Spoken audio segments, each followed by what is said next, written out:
How would you like to experience the thrill of never being held accountable for your actions? You could crush people like ants without consequence, or tear off their heads or limbs as you please. Are we going to watch him commit war crimes? Believe me, such a life is but one small step away. What point is he trying to make? Freedom? But the freedom to kill? To do evil and get away with it? Why would you offer me that? The creation of a world is the ultimate scientific experiment. I have taken my research to the highest level, where I shall be not just a god, but also a servant to many sacred spirits. I shall heed the truth and perform holy deeds. Holy deeds, you heretic? Huh? A god's laboratory is the perfect playground. But it needs the right occupant to explore its full potential. Mortals are found everywhere one looks. Not so with Descenders. I'd prefer my first guest to be a distinguished individual such as yourself. And I know you could make the most of the opportunities it offers. When he said holy deeds, he probably meant miracles. So the condition for entering the new world is to take innocent lives. The same dilemma that Rier once faced. Could I really bring myself to kill others for my own benefit? Rier did. And look where it got him. Girl, this isn't you. Have you made up your mind? I can't do it. Your playground is no place for me.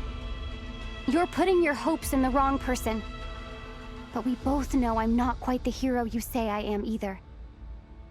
I have my own reasons for the journey I'm on. And they aren't all selfless. You've grown a lot since we last met. But there are still things you are unwilling to compromise on. This will only hinder you. Why don't I lower my requirements a little as a gesture of goodwill? I'll give you a little time to learn to be a less noble soul. What? That'll make things much easier for you. I really doubt I could live that sort of life. He's gonna turn us into a criminal, guys. And yet you already sound less defiant than a moment ago. The benefits appeal to you because you can read the signs of the time. Why don't we return to my research facility? Your last visit was so rushed. There is much that I have yet to show you.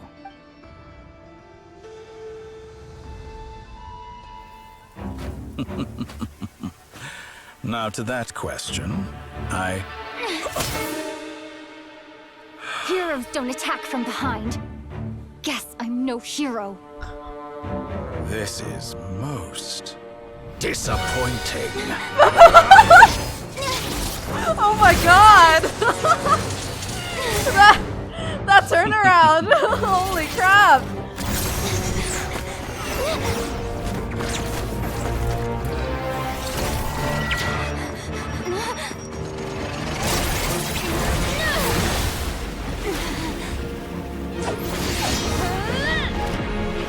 Let's go! Traveler wielding multiple elements? Okay.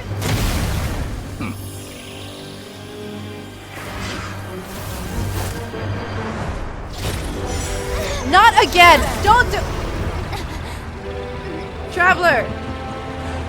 Now then. Traveler, lock in! You can't fall to this again! Oh wait, it's Albedo and Hat guy. Oh! Oh my god! They did the Umbrella Academy meme. A new face. Interesting. Okay. Nefer told them where to find her.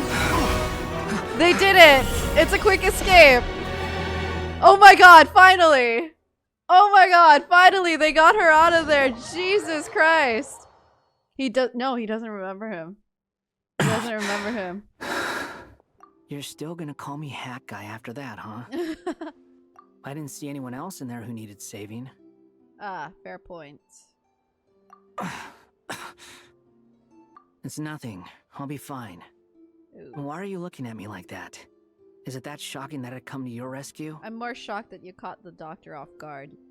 I owed you a favor Valid. back in Sumeru. Now we're even. Distracting Dtore was tough.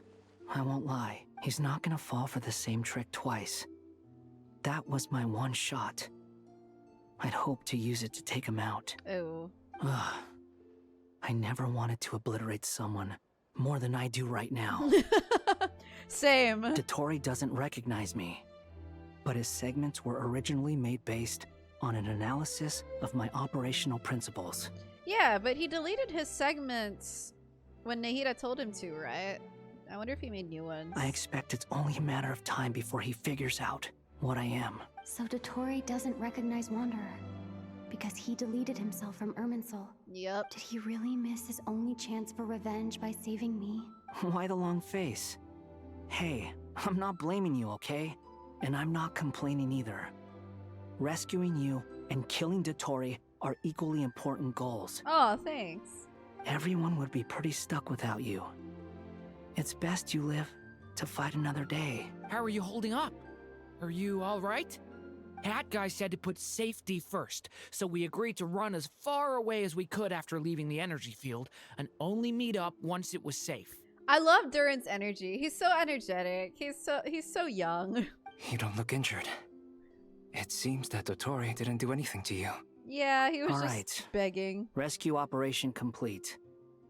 Let's head back. There's a lot more work to be done before this is over. Okay, we getting into it. Heck yeah! Act 8, here we come! If you'd like some discounts for your next Genshin top-up, well, congrats, because I'm about to tell you exactly how. LD Shop is a game top-up site that you can use for your Genesis Crystals or your Welkin Moons, and all you need is your server and your Genshin UID. And you can actually activate your first top-up bonus through LD Shop if you haven't claimed that bonus yet. Topping up with LD Shop is really straightforward. Just enter your server, your UID, click a few buttons, and choose your payment method. And personally, I was really happy to see several e-wallet options for those of us here in the Philippines. And once payment is done, ta-da, it shows up in-game as it should. It's simple, it's convenient, and there's discounts. If you register on LD Shop with my link, you'll get a 5% off coupon, saving up to a maximum of $30. Also, you can claim a free Welkin Moon if you spend over $80 within a month on LD Shop. Congrats, big spender. I hope you got your 5-star with that one. Anyway, if you're into all that, then just click my link in the description to register and claim those discounts, and hopefully make your next emergency top-up a little less painful. Thank you, LD Shop, for sponsoring this video. Now let's get back to it. Understood. I will bear the Tsaritsa's decree in mind. Yes. Eliminate him. I don't see what's so awesome about it, though. Does he really think everyone else is as immature as him? I'm not stooping to Tartaglia's level. Dude, Tartaglia's appearance was so funny. I thought you might say that. How's your progress? Quite promising, actually. That alchemist Albedo gave me a few ideas. Remember how I asked you to look up some files for me? That stuff on the Nazistenkreuz Institute. Renee de Petrichor and Jakob Ingold. Oh, Jakob. I love how she pronounces Nazistenkreuz. It's so cunty. Alain Guillotin despised Renee's theories and methods, but he never managed to come up with better alternatives either. So I adopted some of Renee's ideas. I thought Alain was like a father to you. He and Renee were mortal enemies, were they not? And what would you say if Lenny and his friends one day learned something useful from someone you utterly detested? I would applaud them for it. That would mean that they have surpassed me. For all we know, Alain Guillotin might have thought the same thing. Not that it matters, though. He's dead, and I'm alive. So it's my call to make. Once you die, it doesn't matter how great you were in life. Only the living get to decide what happens next. Hey, come on out. They're back. I'm alive, guys. I lived. Huh? I lived, bitches. It's me. You're back? And your head's still screwed on? And you still have all your limbs? What does it look like? Way to keep your composure, madam. Hey, Nether, how you doing? Excuse you. I am perfectly composed. Hey everyone, I'm back. Paimon, Glad where you're are okay. you? Yes, it's a huge relief. Worry? Oh, yeah, right. You think we, the Fatui, were worried about you? Well, We were worried sick. Hey! The Traveler and I were already friends. You are free to join this mission in whatever capacity you please. Much like your tea parties. It's a laugh a minute with you guys. aw. I must say, I was quite surprised when Mr. Albedo told me he would need no additional aid. We discussed this on our way back as well. I am rarely so unequivocal, but in this case, we had full confidence in Hat Guy. He said he knew what he was doing. Albedo and I pretty much had to just wait outside on standby. Meanwhile, Hat Guy broke into the energy field and rescued the Traveler solo. I wonder if the Nodcry caster is still kind of like, who the fuck is Hat Guy and what is he doing here? You didn't have to mention that. Well, I'm thoroughly impressed. You are a force to be reckoned with, Hat Guy. Hat Guy. Hi, Ichiru. Is she back? Is she really back? Paimon! Traveler! It's really you! Aw, it's really me, Paimon. Oh, thank goodness! Paimon missed you so much! Paimon actually genuinely making me emotional. You can finally breathe easy, Paimon. She was so scared. It's great to have you back in one piece! Oh, Paimon's been having nightmares the whole time you were gone! Aw. Look at them. You know, once you reach my age, there's nothing better than watching a misty-eyed reunion between friends. Yoda acting like she's so old. It's nothing. Same goes when you get to my age, too.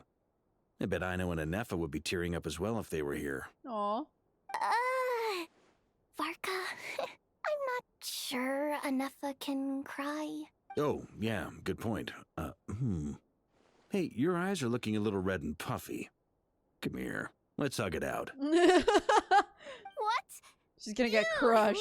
No, no thank you. You're not my dad, okay? Knock it off. I'll hug it out with you, Varka. Everyone, I'm sorry for all the trouble I caused you. Ew, no. But the silver lining is, I didn't come away from this ordeal empty-handed. While I was being held captive, I learned a lot about Dottore's current capabilities and what he plans to do with them. Allow me to explain. Oh, yeah. This is what Sandrone has been trying to figure out this entire time, too, huh? The three moon goddesses were even more powerful than we imagined. No wonder Dtore believes himself to be equal to the gods. Maybe even superior. Utter blasphemy. While everyone was gone, Nefer and I made an interesting discovery. And I believe Miss Sandrone has something to share too. Ma'am, perhaps you could do the honors?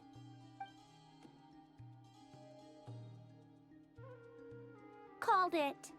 Getting rid of a pesky troublemaker like her is like trying to clean up after a crumbly cake. It always comes back to haunt you.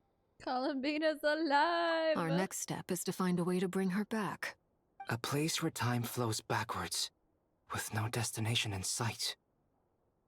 Surely it must have been created for a specific purpose. But I fear the answers are buried deep in Tevat's history, held by great powers beyond our reach. It sounds like she's on a specific path through time, just traveling in the opposite direction to us. The question is, where does that path lead? Or will it keep going to infinity? We considered that question as well. Strictly speaking, time is not infinite. Indeed not. Every road has an end. Hello? Nicole jump scare? What the heck? Nicole! You sure love quietly sneaking in mid-conversation. I do, in fact. It's something I've always done at our mages' tea parties. Quiet, mysterious, and persuasive. Chat, I died. You wonder what lies at the end of her road. Well, just as the world has a beginning and an end, so too does time. And so, the end of the road is the moment that Tevat was born. But where Miss Colombina will end up along this road, That depends on where this particular river of reverse time began. What about the original moons and the moon goddesses? Do they have a beginning too? All things do. In the beginning, no moons adorned the sky. It was the Dragon King Nibelung who raised the 3 moons into the heavens, and thus were the moon goddesses born. They were shadows of the planet, born to wield Nibelung's authority and oversee the world on his behalf. They were extensions of his will, manifestations of his majesty. Shadows of the Planet sounds so epic. But then one day, they disappeared just as suddenly as they had once been brought into being. Nobody knew where they had gone. Are we skipping back to Colombina POV? We have to be. Everyone else is gathered in one place. Like I thought. There you go. No more paths back to reality have emerged since. But how can I be sure that I'm going the right way without scenes from reality to keep me on track? Trust. Oh, it's getting darker and darker. Why is it all purple now? I can't even be sure of how long I've been walking for. The further I travel, the less stable this space becomes. There are even moments where I can sense something that feels like abyssal energy. They can just materialize out of thin air. I have to keep my wits about me. Budget. Is that the Rier of Solnari? Holy shit! I was can't hoping believe we'd he see survived. him! How did he do it? Oh my god! Oh my god, oh my god, oh my god! Wait. You are the moon goddess. But how? Where's Tholindis? Bro, did you find her? Please, there's no need. I'm not interested in fighting anymore. The tragedy caught up to him, guys. I find that a little difficult to believe. Yeah. Honestly, so do I. The way you used my own power against me was... It was a brilliant strategy. And then, in the final moment before I was thrown into this space, I got to see an old friend. Mr. Dainsleif. Right. It was so long ago now. But we were friends once. When I first got here, I was filled with hatred, remorse, and rage. How I cursed and devoured. I tore everything here apart. I was consumed by the desire to leave this place and have my vengeance. But to no avail. This is a place with no exit. Oh, that doesn't bode well for Colombina. This is the second time I've entered this space. Though I have no memory of the first. I was torn to shreds the moment I entered. Oh. But this time I survived. It must be partly because of this new body. And partly because of all the Kuvaki I absorbed in Krai. Okay, right. Are you the source of the abyssal power in here? Not all of it. Some is from when I first arrived here and tried to destroy everything. But there was already a degree of abyssal power here before I entered. And like a venomous snake baking in the merciless sun, it tried to slither into my shadow. Tried to? Hard. So, you rejected it? Yes. Because after that, the world suddenly became silent for a moment. What do you mean? The voices in my head, they were gone. The voices, guys! He's finally free. And then, I saw her. Her? Tholindis. My former lover. Former? Did she leave him? Never mentioned that she saw a memory of Is she Tholindis dead? leaping into the moon's reflection. Is that it? More precisely, I saw her afterimage. I'm sure the real her is long gone. She was just an ordinary Conrian. She couldn't have survived here for very long. Anyway, why have you come here? Didn't you know it was a dead end? If I hadn't escaped through the moon gate, my friends would have been in far greater danger. Oh, I see. Because of your power. The power of a moon goddess. What? You'd like to know how I know, wouldn't you? Yeah, dude. Share everything, spill. The one who resurrected me said so. I could hear a deep lust for power in his voice. Do you mean... Dottore? Dtore. So that's what he's called. What? Dtore was behind Rier's resurrection? He'd been collecting fragments of my body for a long time. Also that he could resurrect me at the moment of his choosing. Jesus. I had no interest in his research. But being as corroded by the abyss as I was, we were aligned as far as hunting the moons and recovering my strength were concerned. So that's why the Wild Hunt suddenly became so active in Krai. When I left the Fatui in my weakened state, Dtore must have felt that his time had come. Moon Goddess? Could I ask a favor of you? What? I know this is a lot to ask, especially from someone who tried to kill you. If you refuse, I won't fight it. Is he gonna ask her to end his suffering? But this is the only thing I desire now. Nothing else matters. What do you want? I'd like you to take a message to Tholindis for me. What? Tholindis? But... Yes, she's dead. But like I said, I saw her afterimage.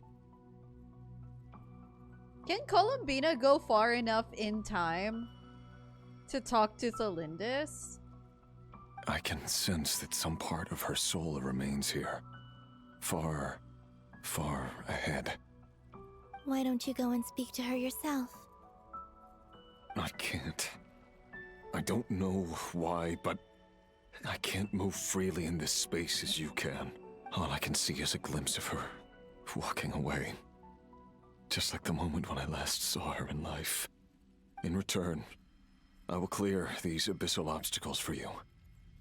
No, not in return. I'll clear them for you. Whether you want to help me or not. It feels like something I ought to do. Why? Yeah. Why, indeed. I've been asking myself that question a lot recently. Why did I do the things I did? I'm tired of it all. Tired of the person I became. People used me. And then I turned around and started using others. I hurt a lot of people. Yes. I think I grew tired of it long ago. But I wouldn't admit it to myself. And ultimately, that's how I ended up here. What do you wish to tell her? All of it. My past. My mistakes. Everything that happened after we were separated. Is it okay if I give her the abridged version? Colombina's just like, I'm not saying all that. Yeah, I'm sure there's plenty you can skip over. Just tell her the important parts. Whatever you think that means. Man. Like the part where you relentlessly tried to kill us? Mm-hmm. It's up to you. Love demands honesty. But my relationship with Tholindis was built on lies. Damn. Damn, that goes hard. Dude, I was such a fan I'm such a fan of Rier and Tholindis arc. This is like, I'm honestly glad we get this scene. He's still pretty miserable, and I think that it's fitting that he doesn't get his resolution because he obviously committed, he's past the point of like redemption, right? So like as a character, I wouldn't expect him to have a happy ending, but it's nice that he has grown and he's gotten past all the evil voices in his head to now be like, he wants to make things as right as he can, as right as possible, even though that, like, whatever that counts for, you know? We hid too much from each other. But after living my whole life in the shadows, I don't want to hide anything anymore. Yeah. I will do my best.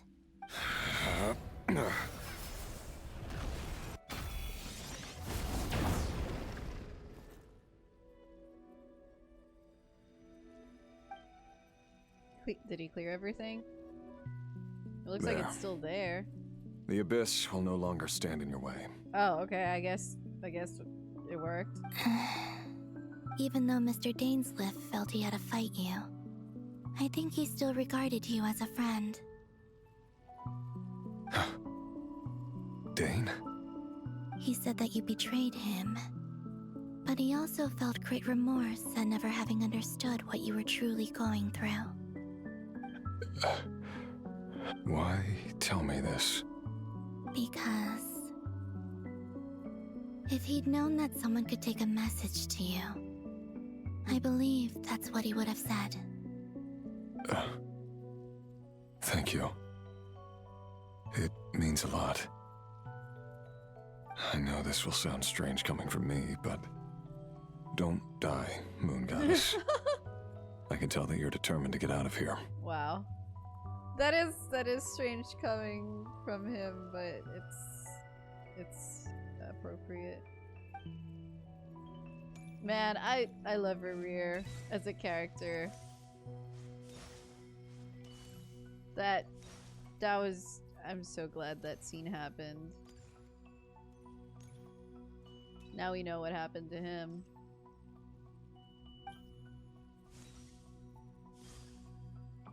Is that her after image? It is!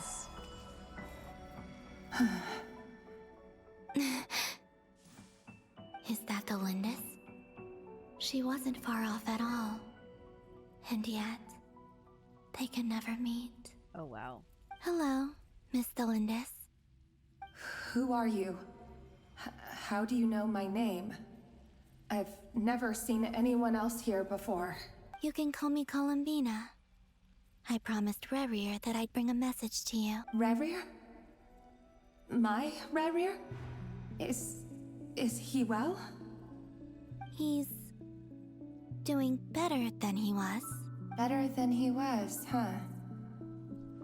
Sounds like he's had a pretty rough time. Others have had a rough time on his account too. In Yeah, many cases, she said my Rier. their time ran out because of him. And I'm not just talking about the children of the Crimson Moon. So, things got worse before they got better. Could you tell me what happened, Miss Colombina? Are you sure you wish to know? Yes. This is my opportunity to learn the truth. No matter how hard it is to hear, I have to know. I admire your courage. However, time is short. I cannot stay here for long. Columbina's like, I hate saying all that.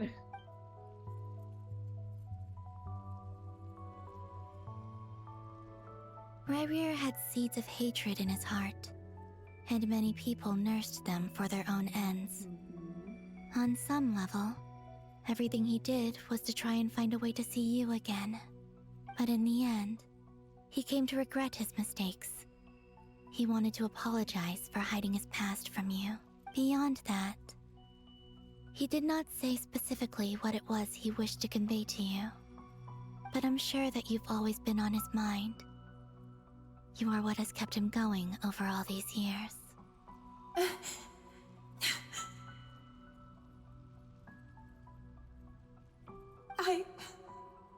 I'm sorry, Miss Colombina. This is so upsetting. I'm not sure how to put my feelings into words. It's all right. I understand. Well, that's everything from me. So, I guess I'll be... Wait.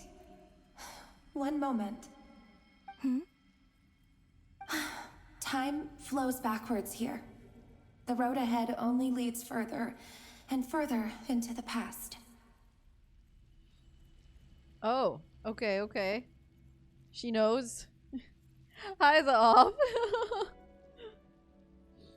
I know. I intend to reach the end of that road. She's going all the way back. Without a moon marrow, without the 3 moons' power, you won't make it far. Wait, unless... Are you one of the moon goddesses? Oh, I wonder if Tholindis tried and then her body dissipated and now she's this. Yes. You could say that. I see. I often think to myself, if life is like a train ride, why haven't I reached the terminus? Where am I even going? And it's not just me, it's this whole place. Wherever it is, it seems like it's existed forever. It's such a mystery. Where is it going? I must seem so ridiculous. I can't answer these basic questions, and yet I jumped right in here without hesitating. Oh. Only to be torn apart the moment I entered by powerful energy currents. Oh gosh. Only my soul remains now. So it's similar to what happened to Rier. When he jumped in the first time, he was like torn apart. Thinking back, I was suddenly overcome with fear and terror in that moment. Perhaps I too became bewitched by the abyss. I may have been the leverage it needed to control Rier. I used to be a researcher at the Universitas Magistrorum in Conria, researching the iridescent moon's marrow. Eventually, I came to the conclusion that time in here flows in reverse. Rier was one of the Finster King's retainers. With me, he was in an impossible position. It plagued him constantly. Yeah. I wanted to help him escape his lot in life. I wanted him to be happy. So I thought I'd use this place to return to the past. Oh. At the time, I thought I could just go back to the day that the Finster King first found the prince. It was only after meeting the prince that the Finster King started going too far with his research into the abyss. That was the day all of our woes began. I thought I could stop the king from ever meeting him and solve everything. Damn, Tholindis, that's ambitious of you. I couldn't kill the Finster King himself, so I had to find another way to save Rier. That's why I wanted to go back, to kill the person who had brought new possibilities to our realm. Why does she sound different? I'm sure it was a futile endeavor, but the abyss probably enhances the basest human desires. So I naively hoped I could change everything. Okay, honestly, Tholindis and the Abyss, they could have been a goated combo. But I was simply too weak. Like a speck of dust against the whole universe. Look at me. I didn't even survive the journey here. Not physically, at least. I know I'm never getting out of here. But you're different. You can make it, and I want to help you. I owe you that much. How do you plan to help me? Have you noticed the golden energy that exists here? It's the Hun Moon. Based on my past research and my observations since coming here, I believe they carry you forward faster. I can share what I've learned, and help you understand the pattern in which this energy appears. Oh. Okay. I think you just might... Now, I know you will be able to change the past. Also, I've been speculating about where this phase ends. The documentation was scanned, but from what I know of the legends about the moons, the oldest ones seem to begin with Nibelung, king of dragonkind. I have no way of verifying any of it by this point. But if it's true, You might be able to reach that era if you keep walking. Oh, good lord. Understood. Thank you, Miss Tholindis. That would be something. I'm the one who should be thanking you. If you hadn't entered this realm of everlasting death, what use would my deductions be? Thanks to you, they have some meaning. Everlasting death. Well... About Rier. I'm so sorry. For everything. It wasn't your fault. That's not true. Because we both feared bringing trouble upon each other, neither of us ever told the truth. And that dishonesty sealed our fates. Classic tragedy. You try to avoid the tragic fate, and it happens because of you trying to avoid it. But enough about that. I wish you a safe journey, Miss Colombina. Cooked couple. I think this is a good ending for and them. may the outside world never have to experience pain like this again. Well, Tholindis, I got bad news for you. Rier, you're there, aren't you? I cannot see you, because you exist in the future. I expect we'll be trapped in this prison of space-time for all eternity. But please, gaze upon the past, and then sit for a while. Let's find a place to sit down together, just like we did when we first met. Chat, I'm emotional. This is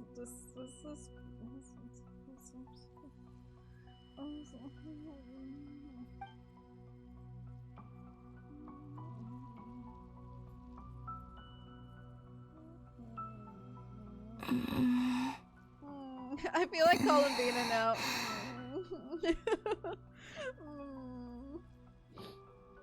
How long have I been walking? How much further till I reach the end? Girl, you need better shoes than that. Is there even an end to be found? Everything's getting blurry.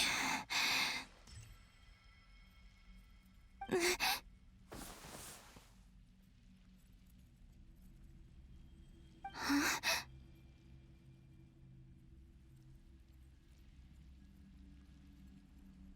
Are you all right, little sister? Have you come from the distant future? No way!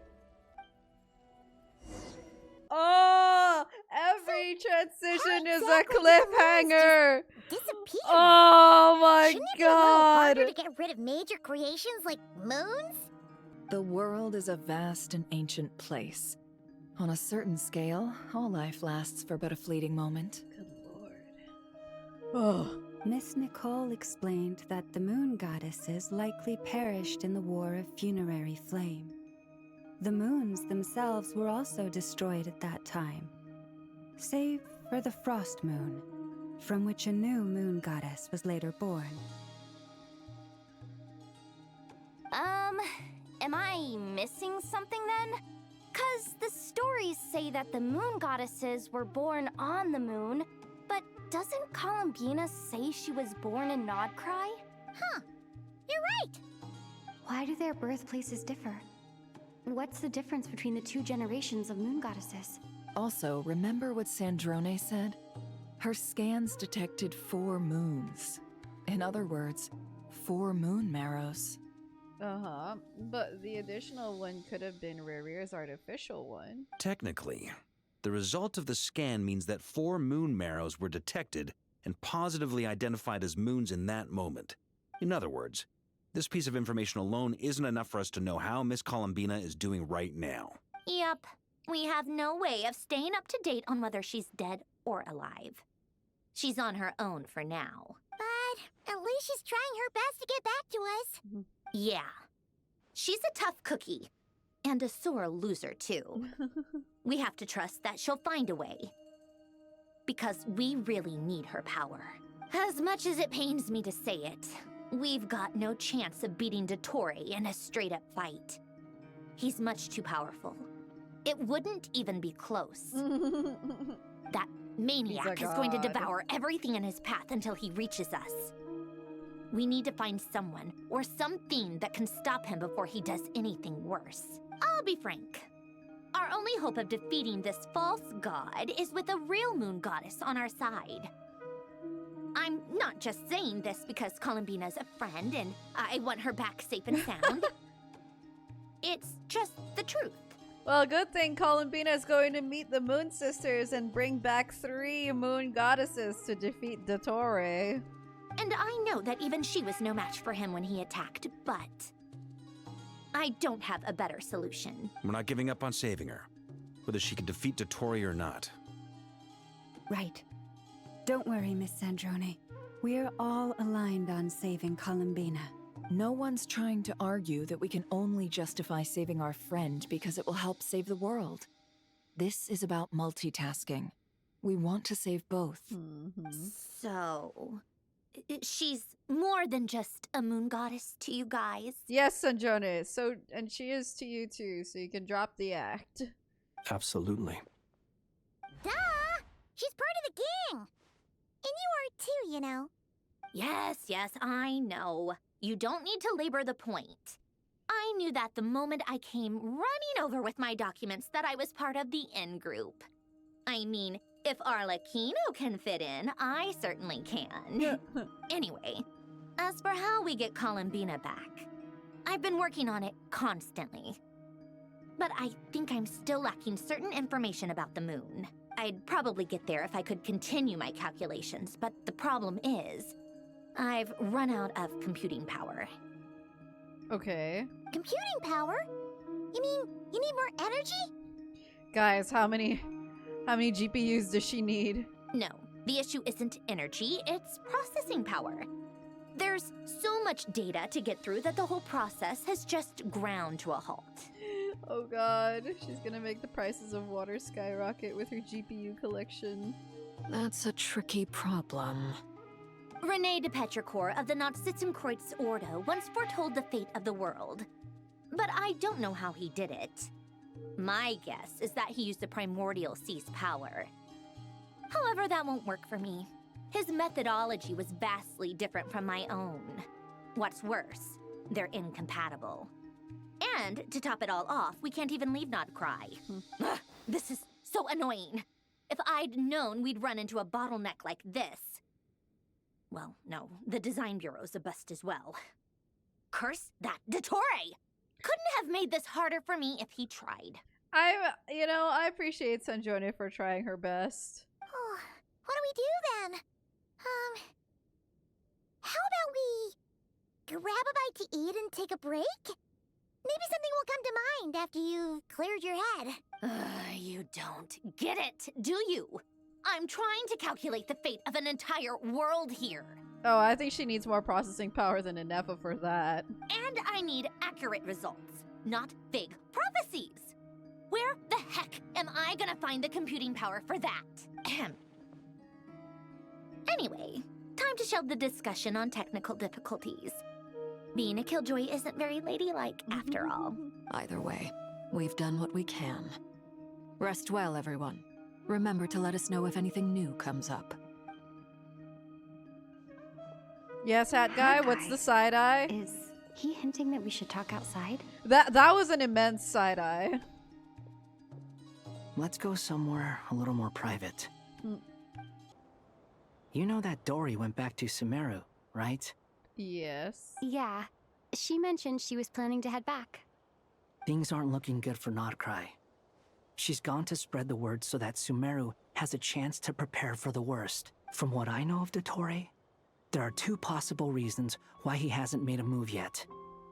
One is that he's still working through some kinks in his new powers.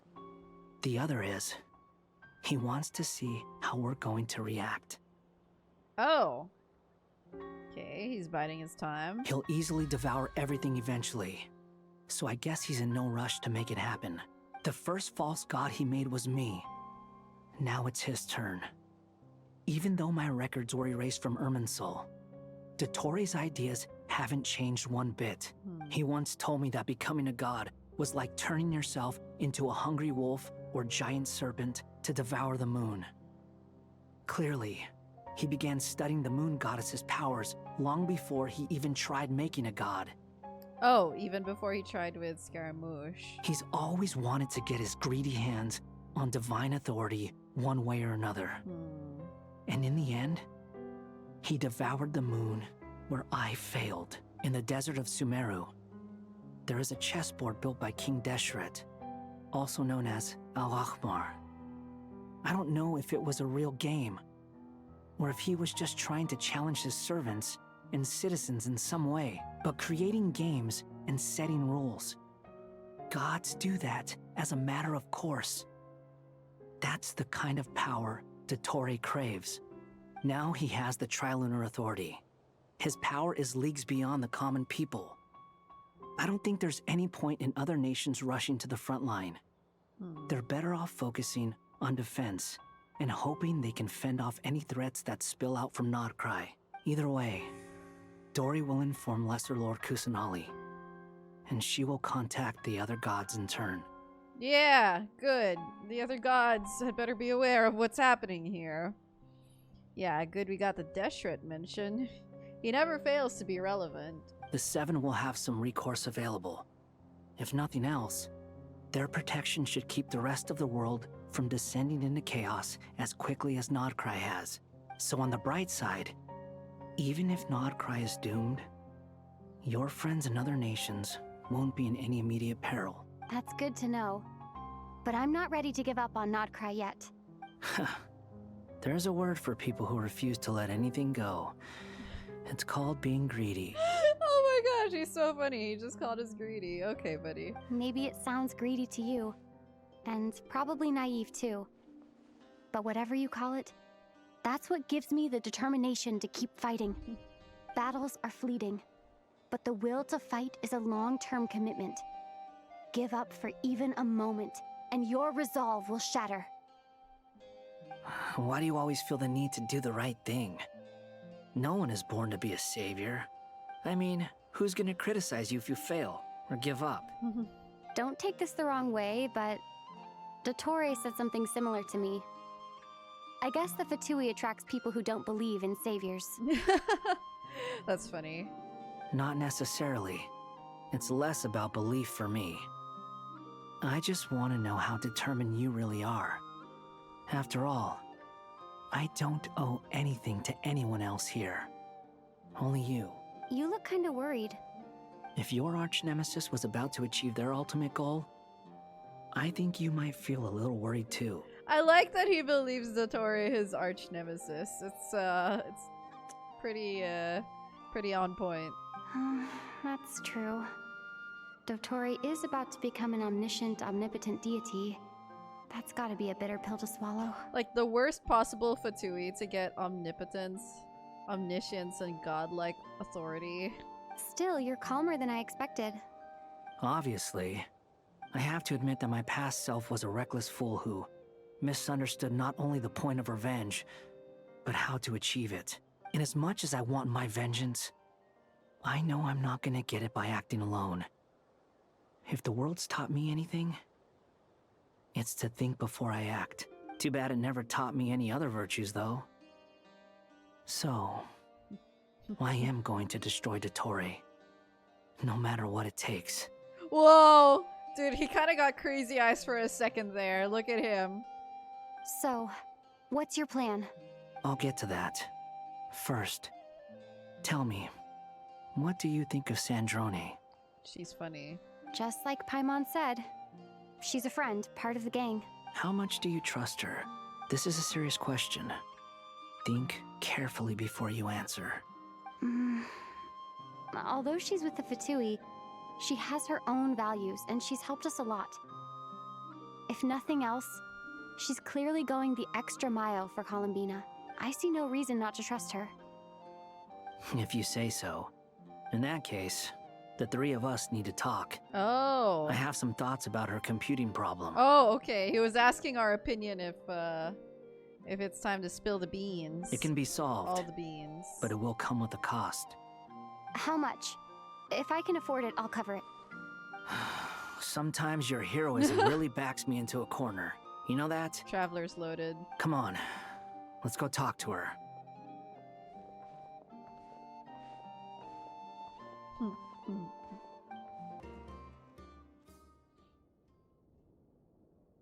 Miss Sandrone, Traveler.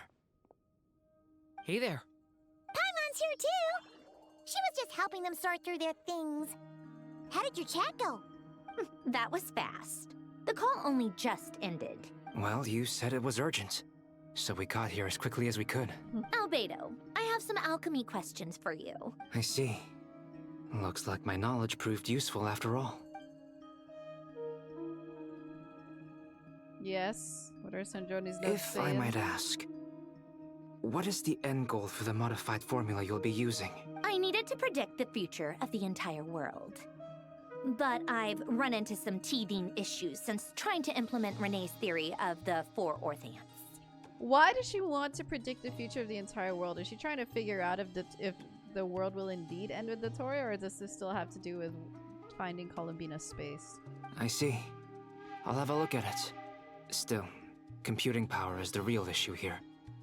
How do you plan to solve it? About that, it's been sorted. Oh, with the Traveler's help? Actually, you're not wrong. She found the person with the solution. Was it Hat Guy? Yeah, it was him. Yeah. Wow! Go Hat Guy! Seems like all that time studying at the academia is paying off big time. But where Trust is the he? Scholar. Wasn't he the one who asked Albedo and I to come here? Come with me.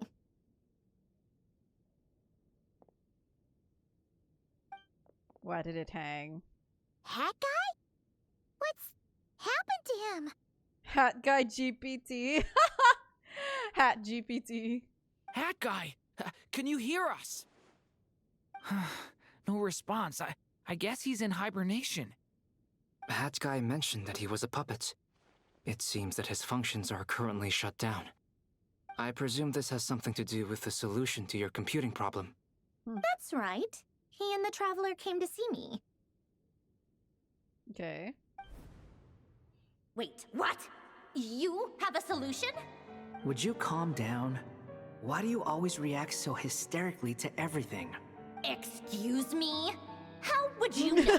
How would shouldn't you be so know? quick to judge complete strangers. It's very bad manners. Oh, please. It doesn't take that long to figure out that you have a temper. Where does a mere student get that kind of confidence? She doesn't know. I've actually published more papers than you. Wow. Not that status counts for much. Okay. Even Paimon's applied for academia admission. Wait, she has? That's so funny. Huh? Are you serious? See? This is why I can't be bothered to explain myself. She recognizes no one's skills but her own. Okay, fine. I'll hear you out. So, tell me, how do you propose to solve my computing power problem? RAM price is so bad we had to disassemble him for parts. Oh my god. This world itself is constantly processing all kinds of information. If it's the world's future you're trying to calculate, you need a processing device that's designed to cope with that volume. Easier said than done. Only Irminsul can handle that kind of... Oh? Wait, is that what you're suggesting? But surely we can't just plug my formula directly into the ley lines. You should be able to tell that I'm not human, right? Yeah, I noticed. The technology, though, seems pretty ancient. Very different from Pontaine's. It's a completely different system. Conrian, to be precise. Oh. I'm what they would have called a puppet. Puppets need an energy source and processing power. The artisans who built them sought out the materials most suited for that purpose. You? Do you mean... The Traveler and I have talked it over. She's willing to vouch for you. So, I'll allow you to borrow my core for your calculations. Oh, wow. It was built using wood from a silver-white tree, which makes it a small part of Irminsul. Oh. Conrian technology and Irminsul wood. in the world could have built you? Good question. Are you sure about this? A puppet without its core will cease functioning completely. And if it's left in that state for too long, it might not recover. You could die if you do this. You do realize that, don't you? I can put 2 and 2 together, yes. No need to rub it in. I won't lie to you. This has never been done before. I cannot guarantee your safety. Doesn't matter. I'm prepared for the worst. Did you two actually talk this through? Is he... Are we really considering this? Oh yes. Oh yes, we are. Yes, we discussed it. The bottom line is, he trusts me and I trust you. Let's give it a shot, shall we? Wow. Honestly, I have no clue where this kid even came from. But for whatever reason, he lent me his core to use in my formula. It's so funny, Sandrone calling Hat Guy this kid. I'm very close to finishing my calculations now, and the core is currently in use. So I'm sorry, but I can only show you a sketch right now. All right. This is what the core looks like. Oh. Okay. A silver-white branch. It certainly matches the legends told about Irminsul. Is Hat Guy gonna be okay? Oh, Doran's scared for his bestie. He's not gonna die, right? Right? In theory, he should be fine. As long as we put his core back in time. Beyond that, all I can say is that I'll try my best to avoid risk and make sure the core doesn't sustain any damage. I think I know why you called us here now. Someone needs to watch over his body and make sure it's protected until the process completes. Correct. He said that the only ones he trusts here are you two, and the Traveler. And the Traveler will have other work to do. It's nice that he trusts Albedo and Durin that much. He will have our undivided attention. Aw, Hat Guy. On a more positive note, things are progressing steadily on my end. I'll call everyone in for a meeting once the results are out. Sandrone returns to her initial question. She and Albedo enter an in-depth discussion. Oh my gosh, chat. It's not white text, black screen. You, Paimon, and Durin stand next to Hat Guy, keeping watch over his silent body. You've never seen him in this state before. The worst case scenario with the core removal is either a system reset or a total loss of function. But I'm not afraid. A quiet death should have been my fate long ago. Wow. A core is completely different from a heart. It's like another vital organ entirely. I never believed it could be a true replacement for what I sought. Oh, what? Oh. But in the end, it turns out the core was more useful to me. Pretty funny when you think about it. It's like the punchline of my entire life. Oh, I didn't. Oh my gosh, that's some fun irony. Do you think there's any difference between a puppet and a human?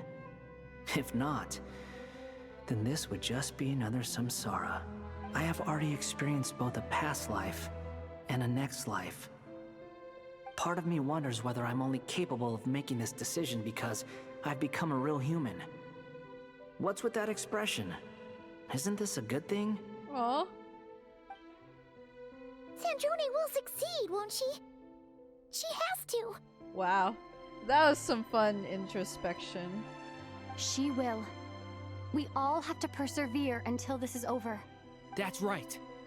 And I'll protect you all until a moment of victory arrives.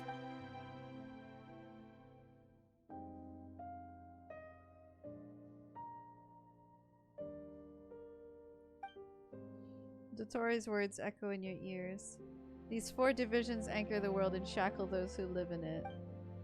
He may be deranged, but he understands well the rules of the world, which now test you all.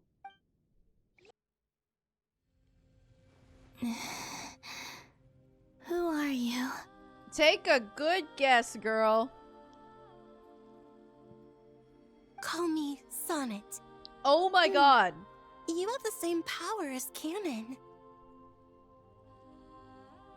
Holy crap. Holy crap.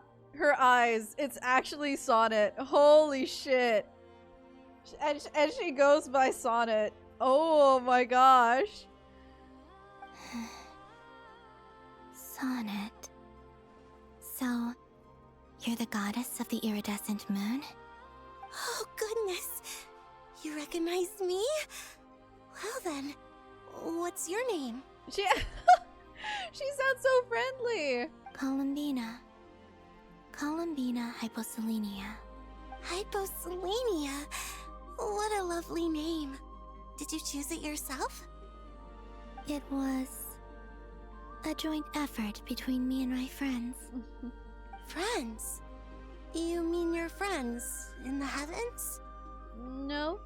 Huh? Columbina has lived as a human. Oh, sorry. Kind of. You must be exhausted. I apologize. Hang in there. Let me introduce you to my older sisters. Oh my gosh, oh my gosh. Do you mean the other two moon goddesses? Oh my gosh. Arya and Canon? Wow, you sure know a lot. Hey, does that mean that our story goes on into the future? Oh, I guess that wasn't the best question to ask. Oh, rip. It's alright. We were prepared for that possibility. You could say we were too prepared. I can't even remember how long my sisters and I have been here by this point. Damn. When did you get here? How long has it been? I can't say for sure, but it feels like it's been forever. I see. Are you feeling alright? You look a little unwell. I can hold out a while longer. She's so tall. And pretty. We don't have far to go. The place where my sisters and I are based is just up ahead. Oh, wow. Don't worry. They're both really nice. I'll introduce you.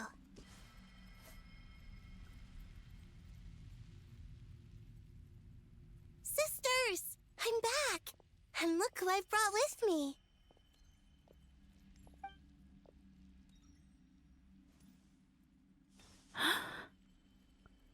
Oh my god, she has a beauty mark. It's our lovely little sister, born in the far future. The pleasure is all mine.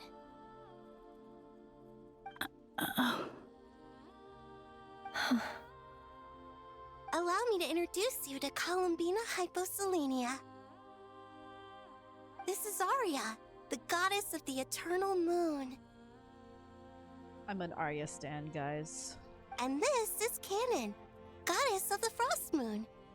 Canon, don't you think Hyposelenia's power is similar to yours? Hello, Columbina. I apologize for our startled reaction just now. And please, forgive our little sister if she's been annoying you. She tends to talk a lot. Guys, I love K-pop Demon Hunters. I'm kidding. Arya is my bias. Arya's my bias. It's fine. You seem shy. Don't worry, Columbina Hyposelenia. No one can hurt you here. She does sound familiar, but I can't place it. Could you tell me where here is? Oh, the collective gasp. Please. I must know. My dear sister, this is where Tevat's original ruler, the Dragon King Nibelung, imprisoned the moon goddesses. Oh! Oh, it's a prison. Oh. What? Oh, Lord. You're scaring her, Canon. No, I'm fine. Please, continue. Nibelung, our original master, created us in the distant past to maintain Tevat. But he left this world and traveled into the dark universe beyond, to explore worlds vaster still. Oh, Nibelung is out there. Day and night, we fulfilled our duty in the came heavens. back. Until the day that the first descender arrived. The great ruler of the firmament. The heavenly principles. Yep. Is that what later generations call them? I see. The side eye. But we did not reject them at first, nor did they seem to harbor ill intent towards this world. We coexisted in peace. They were like a guest in our home. Huh. Slowly, however, we came to realize that our guest had a growing desire to change and dominate the world. And you didn't stop it? No. There was an order to the rules they set up that Nibelung never taught us. Oh, what? We wanted to know if this order would bode good or ill for Teyvat. And was it ill? All right. Canon and I wanted to know. Sonnet was against it from the outset. Later, we discovered that this great ruler of the firmament bore an almost paranoid hostility toward the desire of certain life forms to seek power. The dragons. Or perhaps they feared them. They would even cast down celestial nails as manifestations of their power, to punish the civilizations of the world below. Well, we know where those nails ended up. Only this was far beyond mere punishment. Right. Their rules brought order, but the price people paid for merely testing the limits of those rules was far too great. Ooh. I did everything in my power to help the punished escape catastrophe, but still, too many lives were lost. The ancestors of the Frostmoon Scions were some of the ones you helped. But just when we had decided to take countermeasures, the Dragon King, Nibelung, returned. Ooh. And so began the War of Funerary Flame. So, that's the name the world gave that war in the future. Well, who won in the end? As far as I know, the Heavenly Principles won, although it came at a great cost. They remained in Teyvat, where they continue to rule to this day, and the world's original master, the Dragon King Nibelung, was destroyed. Yeah. And what of the moons? Are there still 3 moons in Teyvat's skies? Oh, I've got bad news for you. Oh dear. You can tell us the truth, Colombina. We know we are but remnants of a bygone age. We are prepared for the answer. Only the Frost Moon remains. But it has been cast beyond the false firmament by the Heavenly Principles. The eternal and iridescent moons were both shattered during the war. So death finally came for us in the end. Yeah. Sonnet. But you're still here, aren't you? A moon goddess cannot live without her moon, Colombina. Oh. That's so sad. She's right. That's why I began to disappear. Because the Frost Moon is cut off by the false sky. How much worse it would have been if it were outright destroyed. Our souls may endure within this lunar palace, but if our moons are destroyed, then we shall disappear the moment we depart from it. Oh, rip. I'm sorry. There's no need to apologize to us, dear sister. If anything, we owe the world an apology. If only we'd decided to act sooner, rather than arguing amongst ourselves. Aw. all the more reason not to spend this time in regret and repentance. Instead, we should focus our efforts on how we might help our future sister. Sorry? Don't you see, Colombina, your story is not yet over. Is that not why you are here? What can they do? Hi, Alter Break Force. Yeah, I know. The Rier and Tholindis ending got me like emotional.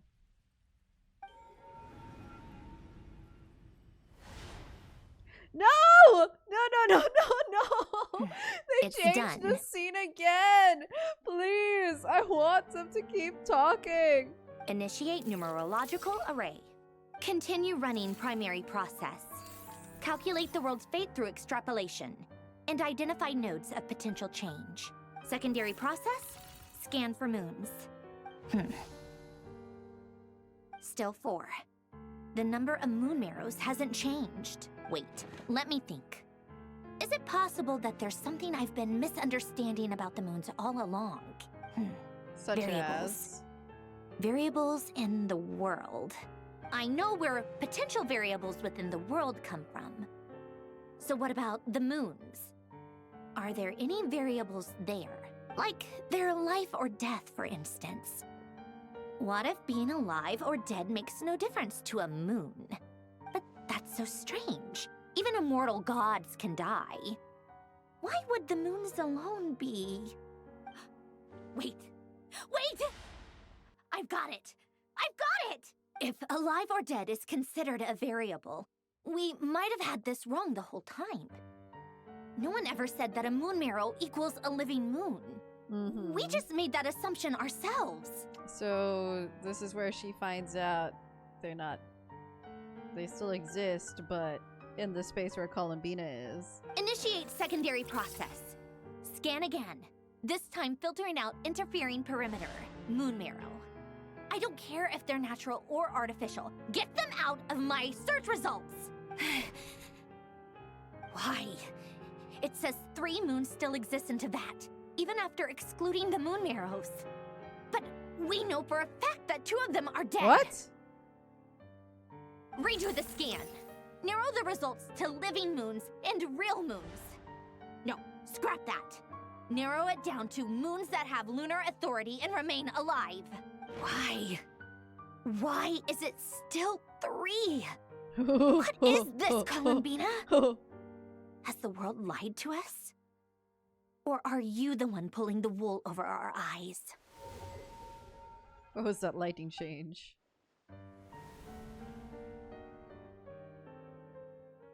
So, you think that the moon's reflection might be where Nibelung imprisoned the 3 moon sisters? Yes, it would explain a lot, such as why that space would respond to a moon goddess's power, opening the moon gate at her command. It would also explain why Miss Colombina has been unable to leave, and why time flows in reverse there. Okay. In the messages she sent, Colombina promised us she'd find a way to return. But we have no way of knowing how, when, or where this might happen. I'm not sure how that explains the time flowing in reverse there, but okay, Nicole. The fact that she still has yet to reappear in this world indicates that returning from that place is no easy feat. We cannot afford to simply wait for her. So you're saying, if she could return by her own power alone, she would have done so long ago? Yes. She certainly wouldn't leave it to this late stage when it's so touch and go. I wonder... Okay, wait. The 3 moons. So 2 of them are destroyed. One of them is the Frost Moon and the other is Colombina. Are we supposed to know who the 3rd moon is already? It's not Luonatar, who's just a fragment, is it? Okay. I've been giving this some thought, and I've come to believe that Luonatar might be an anchor that she left behind, as a sort of future waypoint. Yes, Nicole. This could also explain why Luonatar is always by the traveler's side. Sounds like a plausible theory. If that's the case, there must be some criteria we need to fulfill to allow Colombina to return to the present. The question is, what could they be? Hello? Listen up! This is extremely important! Yes, Marionette. Very shrill. The 3 moons. Next, Nefer and Nicole present their hypothesis. And as this impossible mystery finally begins to unravel... Not only is Colombina alive, but she may well exist in a form unimaginable to us. Well... I'm still unclear on the details, but she's done something truly inconceivable in the past. And the clue to what she's done lies in the moon and Teyvat sky. Okay, we don't know why it's 3 moons yet because Colombina hasn't done the thing that is going to affect our point in time. So what we're next going to discover when it switches to Colombina's POV is what their decision is. Okay, I get it. Truly amazing.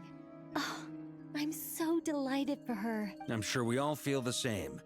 And I'm sure Colombina is ready to get back here and fight by our side. I'll keep my calculations going and try to find some way of coordinating with her.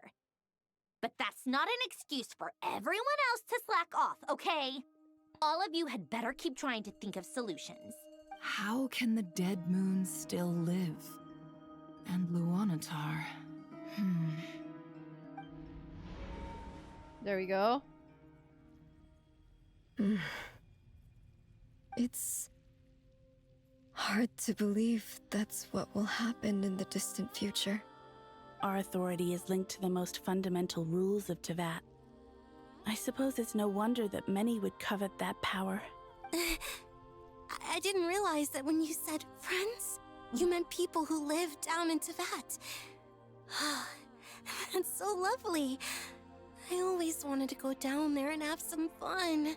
Have you ever tried leaving this prison? Of course. Between us, we've tried everything. But no matter where we go, this space will eventually bring us back here. It's like the center of a whirlpool. Everything ultimately converges here, at the moment when Nibelung imprisoned us. Wow. So I guess that's the end of the space. That point in time.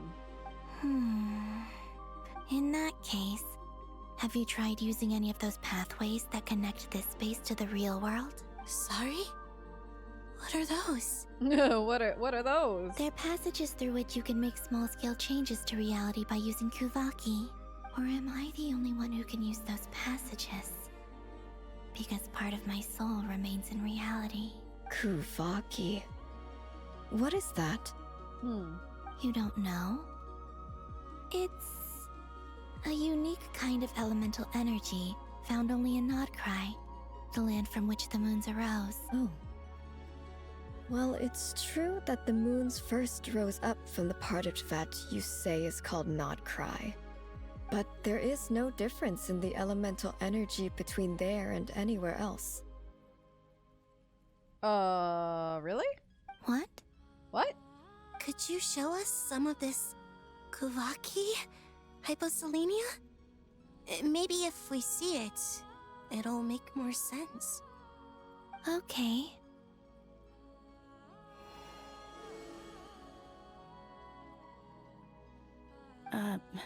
Isn't that just your power? Is Krai just full of Colombina's power? What?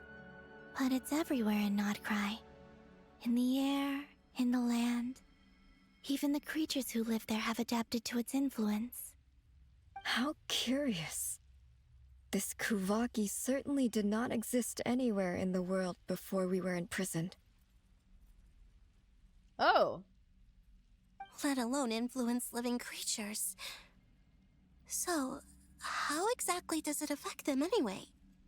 Can they float in the air like us? This is so strange. Why would their reality differ so much from mine? Colombina, you're looking for more than just a way out of here, aren't you? Yes. If I am to help my friends, I will need tri-lunar authority on par with that of our foe. That's so interesting. What they know and don't know. You mean you'll need our power? This sounds extremely risky. The Three Moons' powers are not mutually compatible. Concentrating them into one goddess will be a very painful process. And if anything goes wrong, it could tear you to pieces. I know. But I'm willing to take that risk. Even so, let's say we successfully transfer our authority to you. How will you take it outside this prison? True. Nibelung constructed this realm specifically to prevent us from using our powers to interfere in his war. No moon goddess can leave this place alive. What if I don't leave alive? What? Excuse me? Where do we even start? How are we supposed to figure out what we're meant to do to help Colombina? Hi, Yehoda. Hi, Luonatar. Colombina, what do you need from us? Oh, Luonatar doesn't know. If she really got to the beginning of time in there, how do you think she'd leave us a message? You don't think she'd write it down on a stone tablet somewhere in the hopes that we'd find it, do you? Well, seems unlikely. Colombina may not talk a lot, but she thinks deeply about issues like this. Let's review what we know. This is the Colombina who fought alongside us against the Rier of Solnari, and with whom we celebrated Moon Prayer Night. Yep. She knows our personalities, our ways of doing things, even our unique strengths and abilities. So, if she wanted to tell us something from a long, long time ago, what would she do? Oh. Luonatar?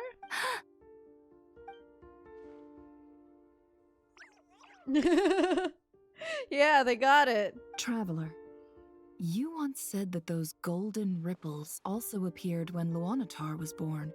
What if Colombina left Luonatar here, not just as an anchor to the real world, but for some other purpose? If she is part of Colombina, and Colombina knows that I can see past events through her. Oh my god, is Nefer gonna chess set Luonatar? Oh yeah! Like when you peeked into Rier's past through his heart! Nefer, wait! Oh. If you're right about this, and you can really see past events through Luonatar, your eyes, they'll... Oh, I know. Looking at Rier's past in Conria was already enough of a strain on my eyes. Looking this far back into the past... Oh dear. It'll surely blind me. Oh dear. But it's our only chance. This is the only way. Boss. Oh no. We spoke about this once, a long time ago. Do you remember what I said, Yehoda? The day I lose my sight, the Curatorium of Secrets will be yours to run. Oh my god, Yehoda's gonna be promoted. But... What's wrong? I'd be overjoyed if I were you. This day's come a lot earlier than either of us expected. Oh wow. I need to know you'll Oh honor my our gosh. agreement, Yehoda. Promise me. The Nefer character development, she went from being so reluctant to help them and always charging everything, and now she's ready to give up her sight. That's crazy. Yes, Boss Neff. I promise. Are you sure you don't want some time to think this through? What is there to think through? I should have gone blind after our battle with Rier. Frankly, it's almost criminal that I got away with it for this long. Then at least let me take some precautions on your behalf. And if you really do lose your sight, I'll visit your office every day and make sure you're well looked after. Aww. Oh, please. Anything but that. GF. I was actually ready to go through with this. Are you trying to scare me into backing out? As if I could ever scare you. I'll assume you're just joking to calm your nerves. All right. Enough chit-chat. Let's do this. Let's do this. Let's do this, guys.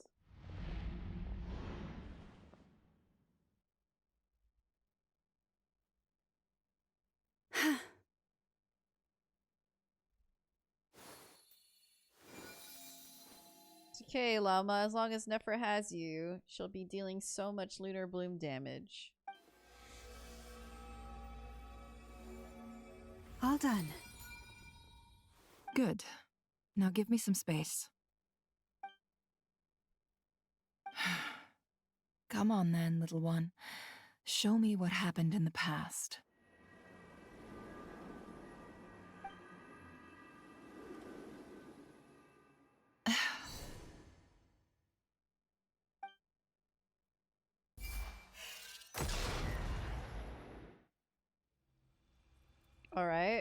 Between the Trilunar Authority, Kuvaki, and the soul-surviving moon, the Frost Moon, I think I might know how to get back. But I will need my sister's help. Time to go talk it over with them. I wonder if Sandrone only discovered 3 moons because one of the sisters are gonna die in the process.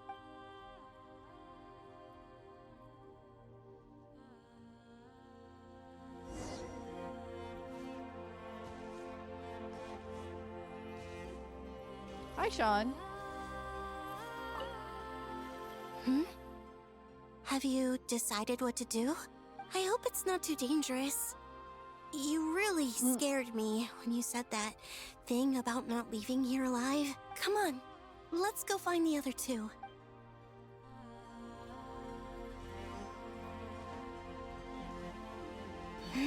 Oh, yes, it is, Sean. You missed a lot.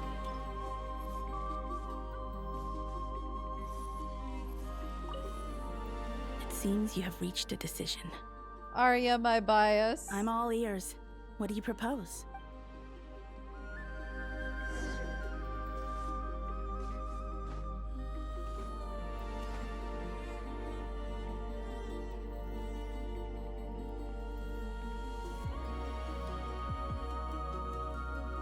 Oh, look Have at you the 3 figured of it them. out, Colombina?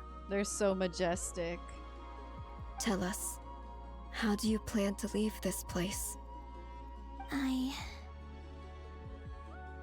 intend to die here, in this moment, and then be reborn in the future with the help of my friends. Okay, so Sandrone only detected 3 because at that point in time, Colombina was dead.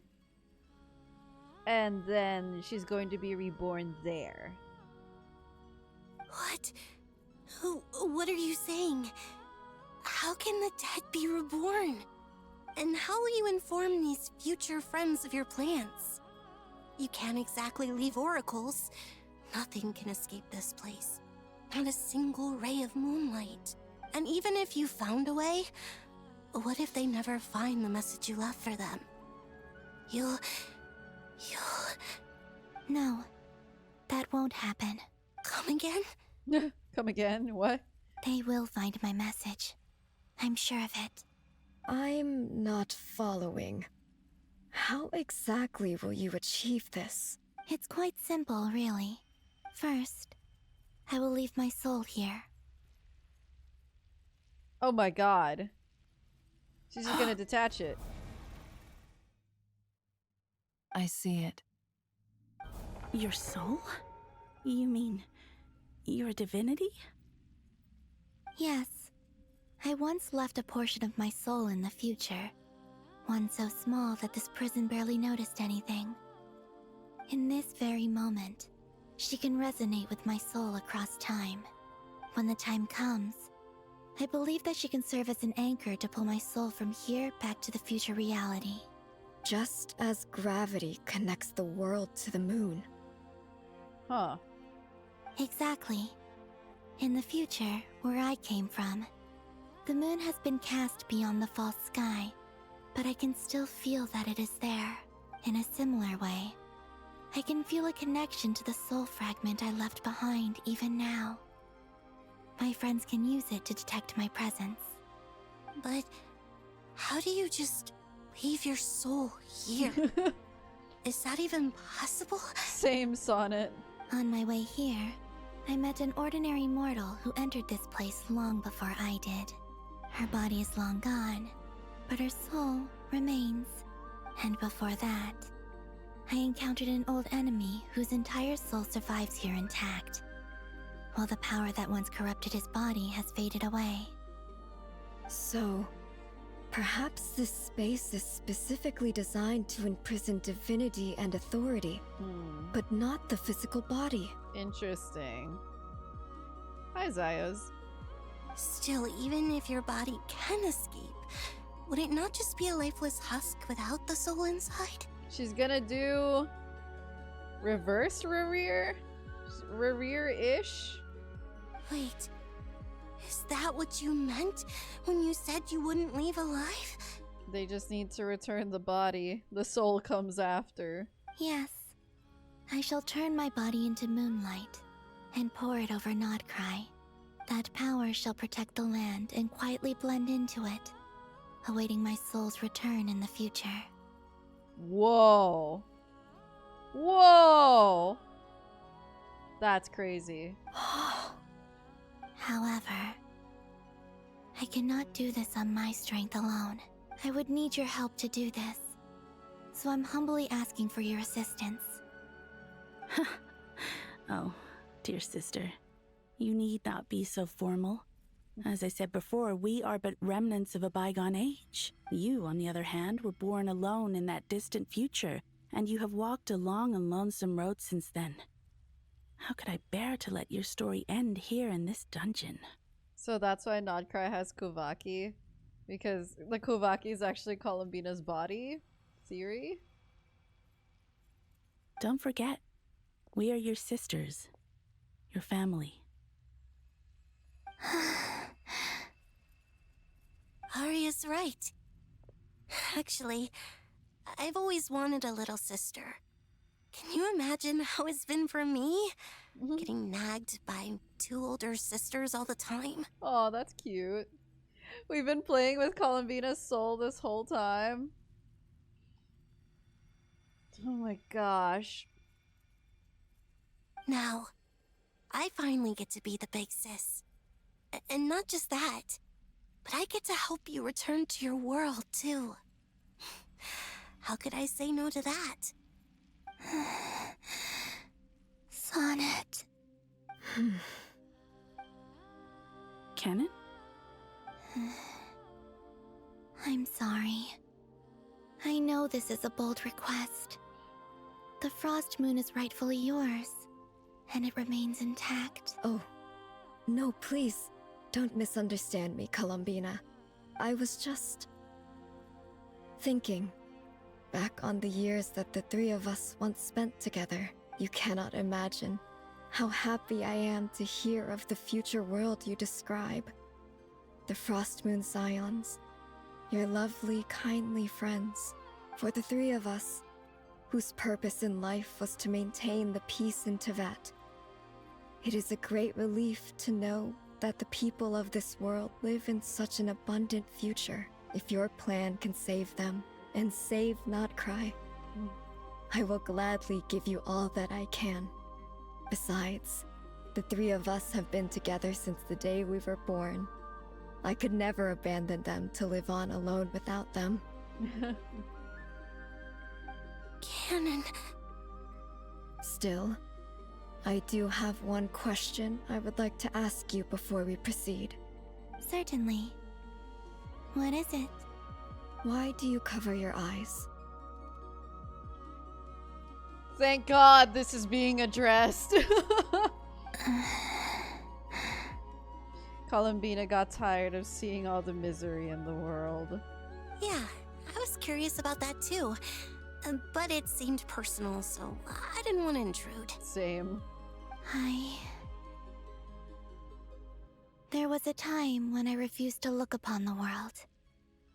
I believed it was full of nothing but lies and falsehood. Oh, so she actually just didn't want to see. Okay, valid. I wished to hide my feelings, seal my heart, until I could return to my true home. I see. Perhaps that decision saved you from ever having to see the false sky again. But at the same time, you likely missed out on many true and precious things, like the smiles on your friends' faces. Promise me this, Colombina. When you return to the future, open your eyes, take a look at the world around you, and see your friends. I'm sure that you know this already, given that you long to return. But that is your true home. Yeah. She doesn't need to try to go back to the moon. Give me your hand, Colombina. Arya, Sonnet, you too. Okay. All right. They're gonna do it, guys. They're gonna do it. They're gonna separate her soul from her body. Goodness.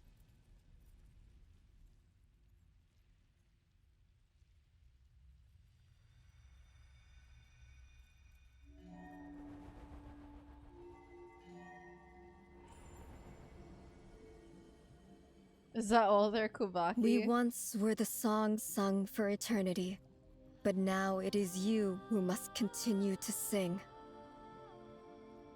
We once were the tides in the great river of time, but now we subside, and you arise. Oh, I'm getting chills.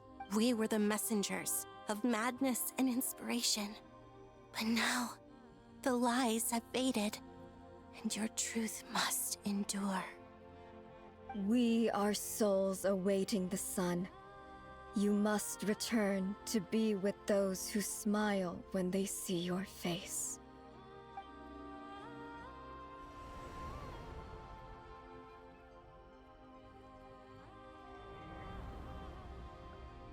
Oh! Oh, what? Their tattoos are disappearing. Is it done? Did they transferred their authority to her? Did they do it? Yes. We have transferred the authority over all 3 moons to Colombina Hyposelenia. Damn! From this moment on, she is the Tri-Lune Goddess, the one and only moon goddess of this world. Whoa!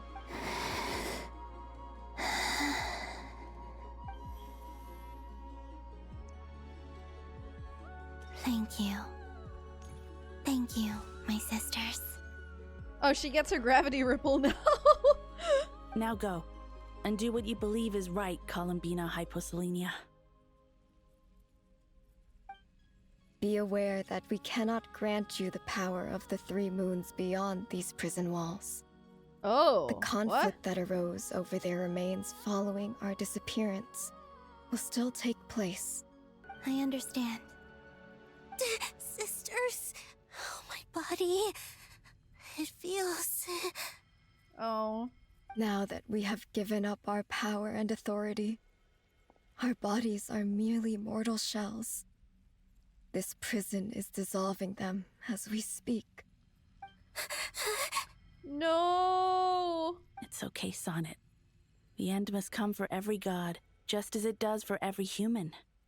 That's all this is. The final destination of our lives. Canon and I will be by your side the whole way. We have one final request, Colombina.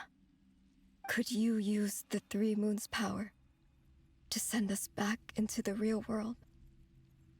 Oh. Now that we have lost our powers, I doubt this space will seek to hold us further. It's just...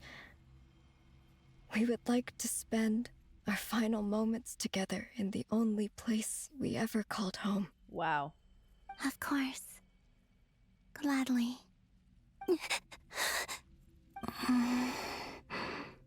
Sonnet. Yes? Don't... I wish I could tell her not to give in to the abyss. Not to be afraid. But is this really what I should say at this moment? Don't forget. I'm so glad to have a big sister like you. Oh. No, Hypo. Thank you. I'm okay. I'm not afraid. As long as my sisters are with me, I won't be afraid. It looks like this is goodbye, sisters.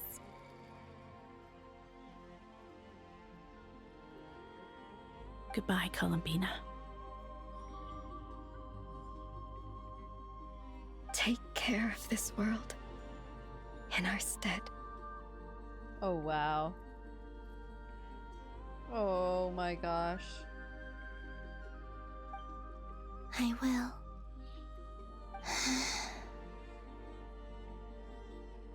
And now, it's time for me to bid farewell to my body, too. Oh gosh. May it become the moonlight that keeps Not Krai company through the long years ahead. So this is why Not Krai was not always home to Kuvaki. She is Kuvaki. It only appeared after I poured my body out upon this land, and only this land. Kuvaki responds to me because it is me, my body, answering the call of my soul. That's crazy. That is a wild way to tie everything together. Actually insane. Oh my goodness. And the golden energy I've encountered on my way here was, in fact, that very soul, which I am about to leave here to guide me.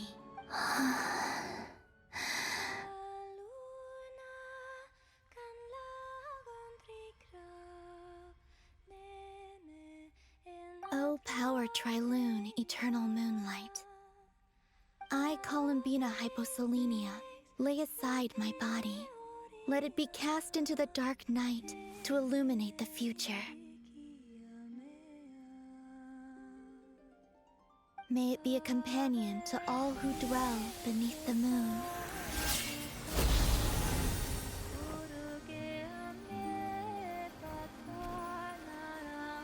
Until the time comes for me to return home.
Were we even allowed to see that? Is anyone?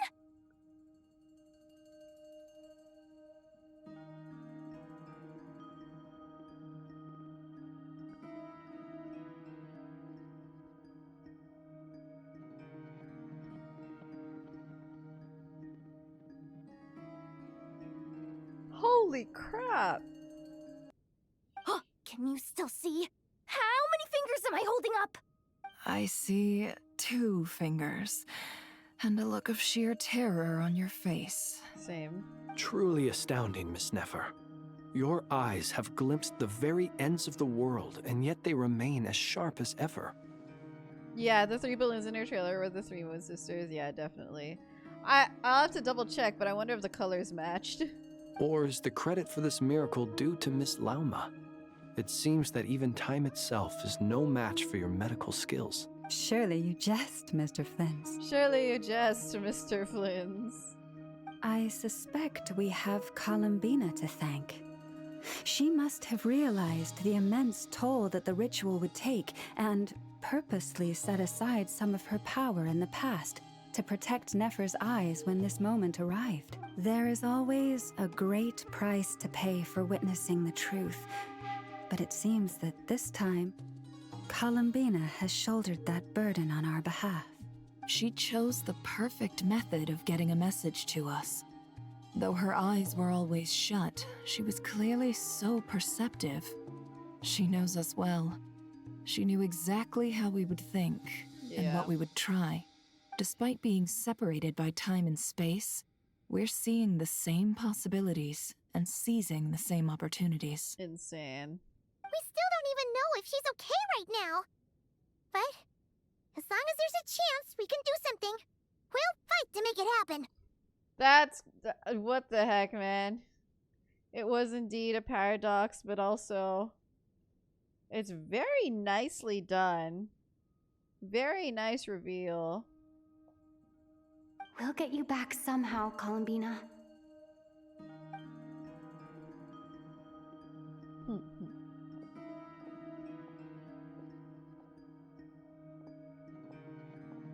All right, Sandrone. Well, based on the information we now have, let's figure out our next moves. Thanks to these gentlemen, we have a much clearer picture of the situation with Dtore. The civilian population has been moved to safety, so we no longer need to hold back. Miss Sandrone, how are the calculations going? So far, so good. I'll keep seeing how far I can push the system, though. Can't have Hatman being powered down for nothing. There's still a long road ahead. Where should we begin? Plan of attack, okay.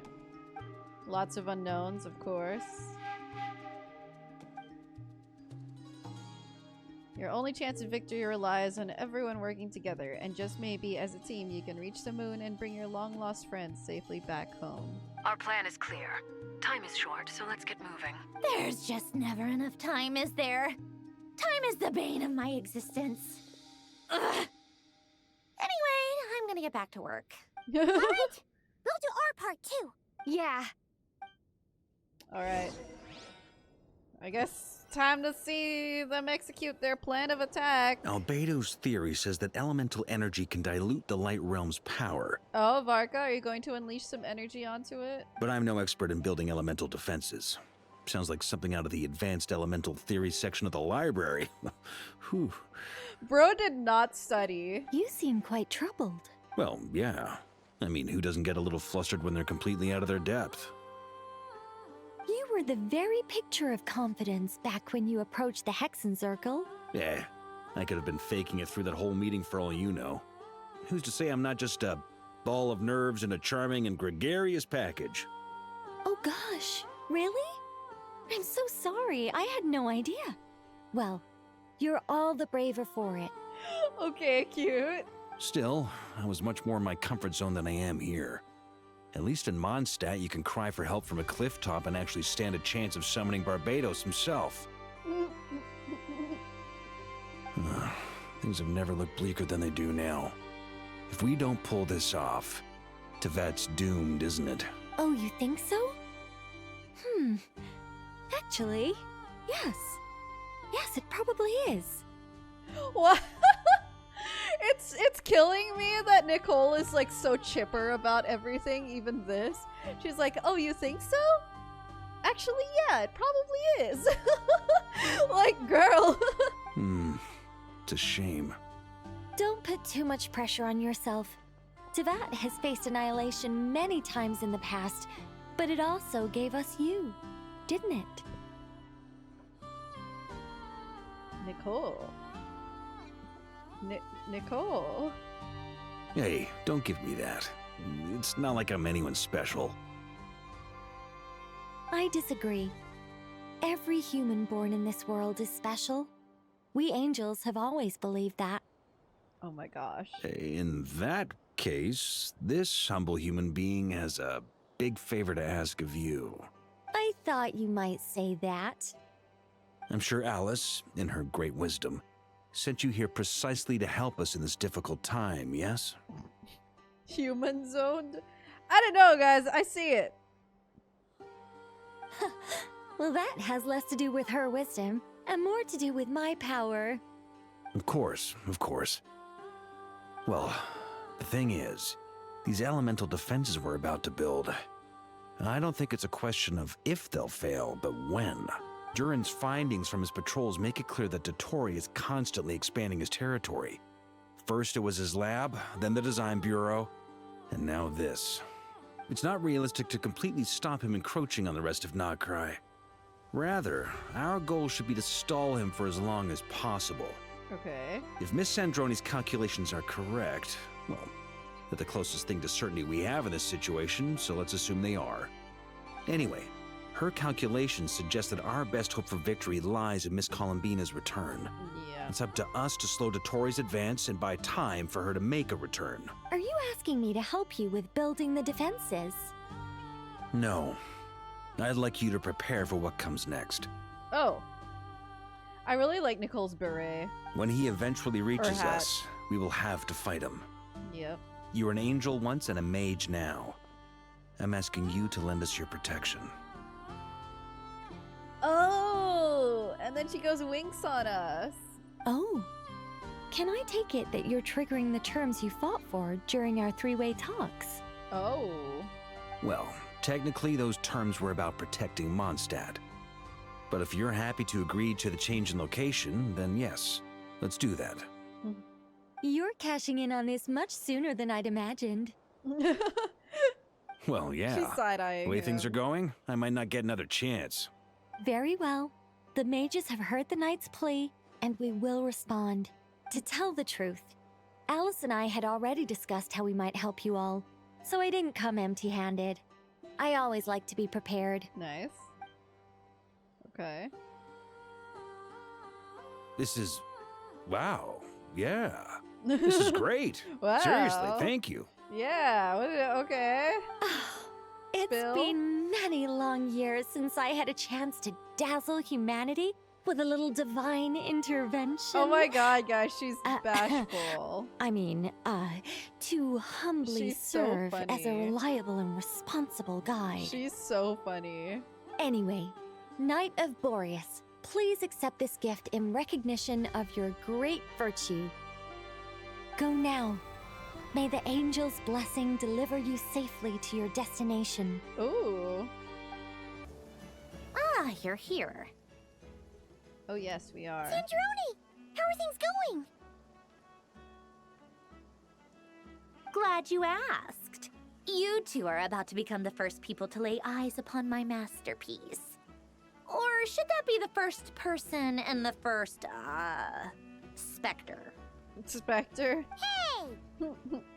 Did she just call Paimon a specter? Whatever. Come, feast your eyes on this. Wow! We've never seen something like this before! This meter displays the progress of my formula. Currently, it's still making the most important connections. Once it's finished running, I'll deliver it right to your side. And then, we can finally bring Colombina back. What do you mean, deliver it? Can't you just tell us over the Dodo communication device? It'll just be some numbers, right?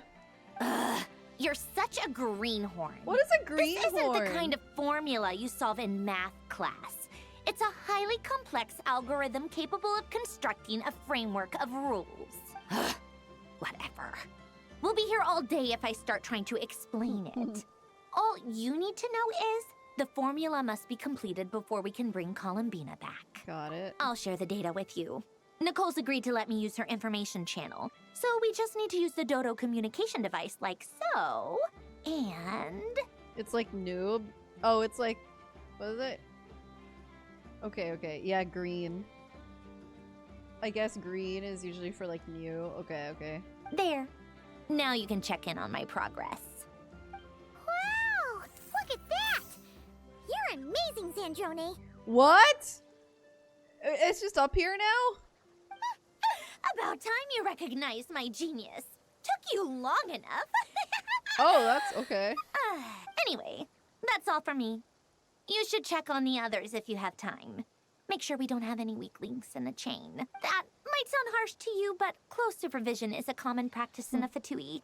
Not looking to catch anyone out.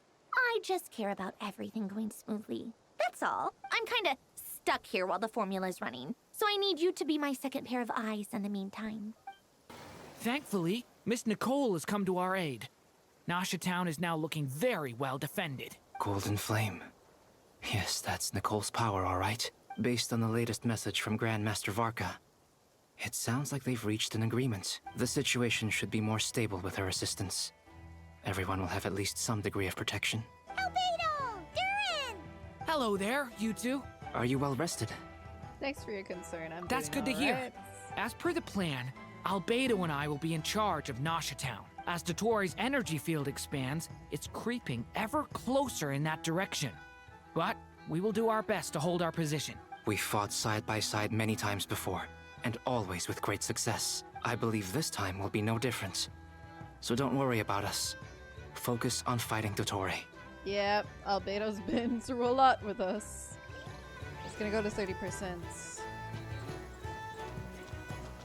Hey, Flins. 2 Flins in a row. Traveler, Paimon, a pleasure to see you both. Flins! How's everything coming along? Fairly well, if I do say so myself. Personally, I am ready to confront Dtore head-on. Ooh! Wow. You sound much more serious than usual. Okay. To be honest, I am not usually fond of exercising my full He's strength. gonna go full For fade. one thing, it's hardly conducive to maintaining a low profile. Besides, I believe one should have the right to choose when to show their hand. I am conserving my strength until the moment of battle is upon us.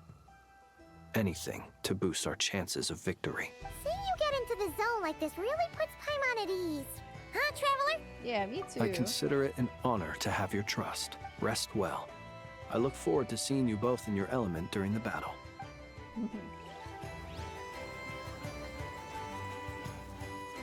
Hey, guys.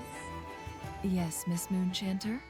What are you staring at? She's staring at you, Nefer. You always address me in the strangest ways. Lady Moonchanter 1 minute, Miss Moonchanter the next. She's gonna be like, Nefer, just call me Loma. Yes, and? Are either of those incorrect? Not as such. It's just that I simply call you Nefer nowadays. Oh, they've gotten familiar. Uh-huh. That's my name. What's your point? The point is I don't add any honorifics or titles. Meaning what? That maybe we're on friendlier terms now than we used to be. Is that how you see it? Then I thought I was the one with eye damage. Nefer's so hard to get. Oh my gosh. Nefer! Wilma! Oh my god, guys. Just kiss already. Paimon, Traveler. Just swinging by to check in on you. How are things going? Did you manage to get some rest? Don't worry about me. I won't slow us down. And I give my all to ensure our victory. Ah, yes. Allow me to give you two a quick checkup. Hold on. C1 Llama. You're both in good shape. Thanks. You're welcome. You'll have your work cut out for you in this battle against Dtore, so make sure to get some rest in first. Paimon will keep an eye on her. Don't you worry. I'm glad to hear it. Take good care of yourself, too, Paimon. Sure thing.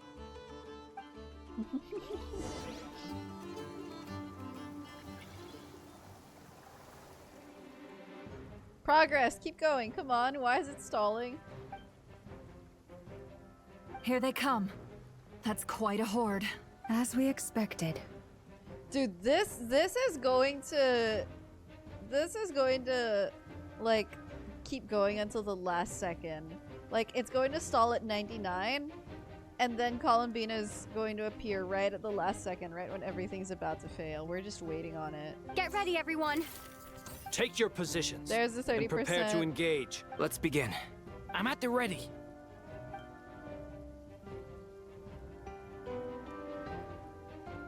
Alright, it's time.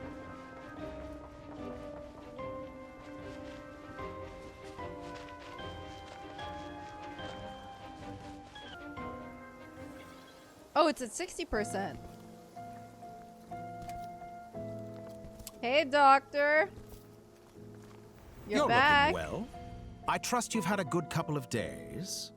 Dtore. It's actually a good thing, in my view. If the subjects of my experiment were to die prematurely, it would throw quite a wrench in the works. And so, I must thank you all for your resilience. We are no longer on the same level, but you are nonetheless Sure. worthy of my respect. Whatever you say, man. A creator god should be merciful and gracious after all. You know what? I just realized. I wondered why his design was to have the moon floating behind him. I realize now that's what the sisters looked like. They had their crescent moons floating behind them. So somehow Dtore just recreated their look. Now, like, trying to gain the Trilune authority. But it's, like, artificial now. I just realized where he got that aesthetic. He's not a trendsetter, guys. He's copying them. And in any case, it is only right that before I end your lives, the world is informed of the arrival of their new god. He's just a second-rate copycat, guys. He can never be the original. Are we back to Colombina? Oh.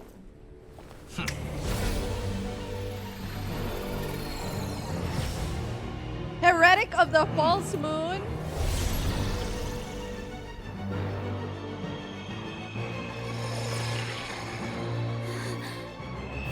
Oh, is he tearing the sky? He's tearing the sky. There's the moon. Oh, he's revealing the moon. Oh god.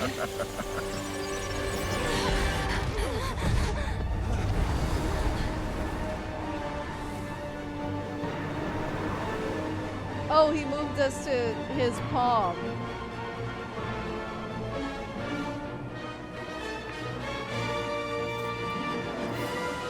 The experiment begins. Oh gosh.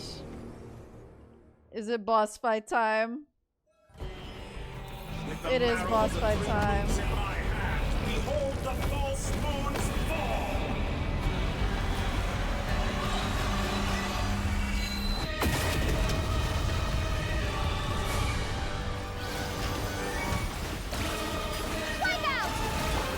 You poor lost land. By the frost moon. Night falls. It all adds up. Be shackled. It all falls. Stay right where you are. You'll be punished for crossing the line. The deception ends here. Okay, that's rich of you. Forest, protect us for the everlasting. Be silent. It all adds up. Time to come clean. Good. Keep it. That's more pathetic. Can't hide the truth. Time to come clean. Good. Keep it up. I'm still first. Like an ant in my palm. Ah! What happened to him? I've been moved inside another space. Uh-oh. And it's sealed off. Looking at the structure of it, it seems like Dtore intends to trap us here. There's no exit. Our endurance is about to be put to the test. Oh lord. Stalling control. Water jet! How inefficient.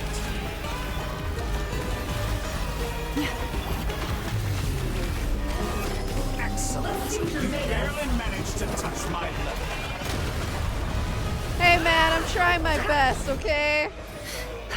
No more lies. My sense of direction is now inverted. How about no thanks? What if we just rely on auto-targeting? With one heart. Can't hide the truth. Time to come clean. Good. Keep it up. The deception ends here. You poor lost lamb. Okay. Did you honestly By think the that would frost get me? moon of old. No more lies. That's more like it. Tell me, where will you try sneaking along to next? Oh god. Looks like Dtore has opted for a divide and conquer strategy. But we will not allow him to triumph. Now, I hate shall this. pray I for our hate victory. this, man. Stop, stop, stop, stop, stop, stop, stop. Get me out of here, okay?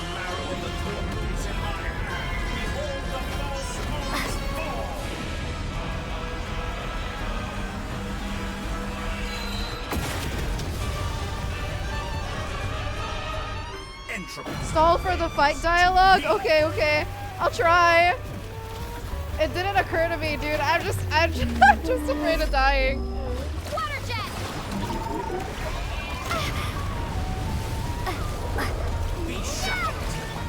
Can't hide the truth. Found. It all falls into place. Let's see what you're made of.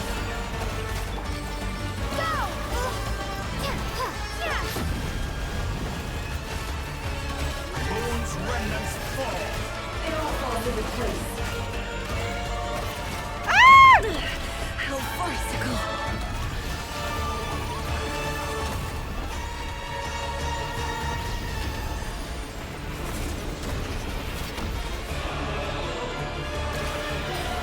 No more lies. Time to come clean. Ah! Keep it up. I'm Sevy annihilated. Thank God we have I know here. Oh my God, I got I got plot armored, guys. Version of the space Colombina got trapped in. I got plot armored. There really is no way She out. definitely died. We'll see about that, Dtore. Fuck, fuck, fuck.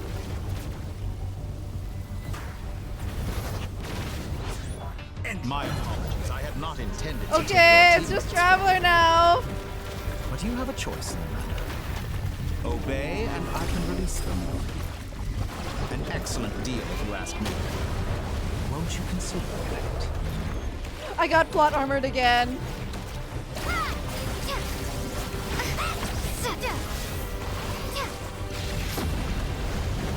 It's like you can't fall here. Yeah, I'm trying, bro. I'm doing my best. He just sucked me in. I'm aware you've been working on some little tricks to surprise me with, but it appears that none of them have come to fruition. My guess would be that you're trying to bring Colombina back. But then, where is Sandrone? Or are you trying to buy time for her? Sandrone is calculating. She's running her 1,000 GPUs, Dottore. Shut up. I always found their friendship to be a curious phenomenon. Two highly incongruent personalities, and yet they share a deep connection. He would never understand. Speaking of Colombina, I once saw her as like a younger sister. We got along quite amicably while she was with the Fatui. But then one day she suddenly decided she would refuse to take part in any further experiments. To this day, I truly don't understand what I could have done to upset her so much. It's such a pity. I could have had a sister, a family. But alas, she grew to dislike me. I wonder if he would have continued to view her as a sister with all his like insanity for viewing humans and other people as below him, or maybe because he thinks her equal for being a god. You're not fit to be family to her. Oh, so true. That I can't deny. So many people, all obsessed with playing out the same tired old dramas. This world is rotten to the core. And then there's you. You had every opportunity to reach the right conclusion. The thought of killing you off like this? But I maintain that I approached you in good faith, so I will offer you another chance. Will you work with me? You have until I count to 10 to make your choice. Guys, he's begging. This Dottore has been begging since the previous act. Like, he's not slick. He wants to work with us so bad. 1, 2, 3. Not in a million years.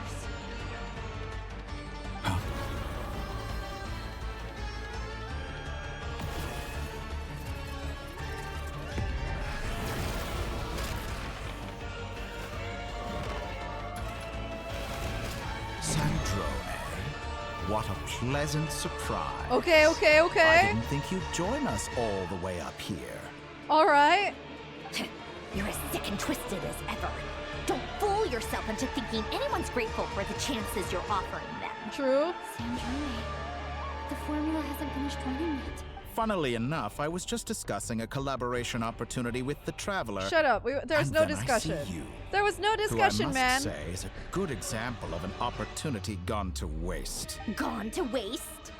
I said that everyone would get one chance. And you've used yours to march right back into the lion's den. So yes, it's an utterly wasted opportunity. Dude, the music is going so hard right now. And yeah, the Sumeru part elements of it very clear. And what makes you think I believe a word that comes out of your mouth? I was planning on disposing of your little formula after wrapping up more urgent business here. But since you've taken the trouble of serving it to me on a silver platter, I can simply bring it forward in the schedule. Okay.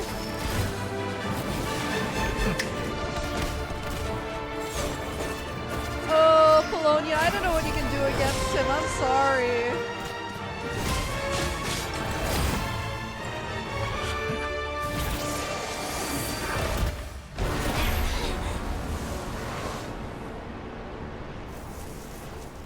Oh. He killed Polonia, guys. Is this your life's work? This piece of trash. Wow. It's gonna right in the nick of time. It's gonna happen. It's gonna happen. Come on. Whatever you're calculating better be worth it, girl. Your formula runs too slowly, Sandrone. You put your hope for success on others instead of fighting dirty. That is why you have failed. Now, whom should I slay first? Any volunteers?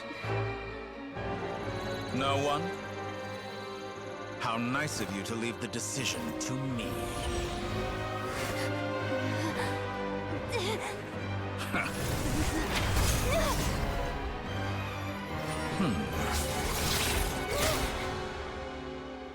No!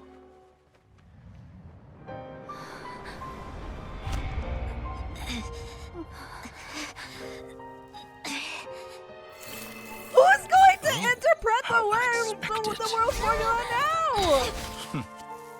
Sandrone, any last words for me, comrade?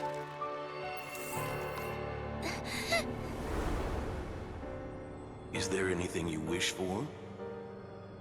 Not really. But I've always known what I don't want. Go to hell, Dtore.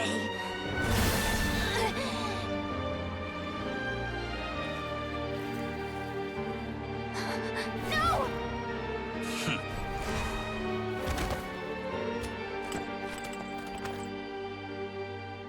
And now, you have failed.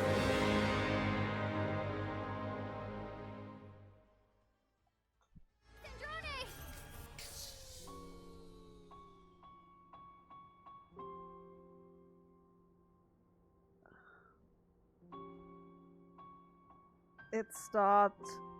It stopped! The computation stopped! Oh my god! Now you see how fragile mechanical contraptions are. Just a gentle tap, and they fall to pieces. However keen of an inventor Sandrone may have been, her death spells the end of the formula that was running inside her body. Of course, I have to commend her for making it this far. As her colleague, I have to admire her stubborn tenacity. Now, it is time for you to take your place by my side.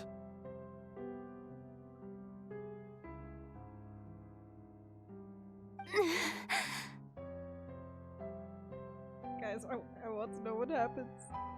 My count was interrupted, but the second chance I Sandrone, extended why? to you still stands. Once again, you are welcome to join me. Guys, he wants us so bad.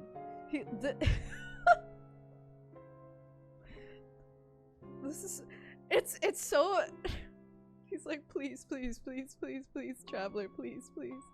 He's begging so much. It's so funny. He's like, this is their last chance, and he said that like 10 times.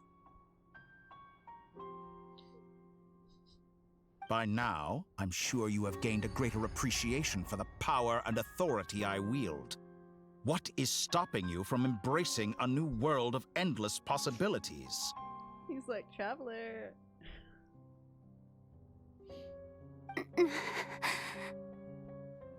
Not in the mood to talk?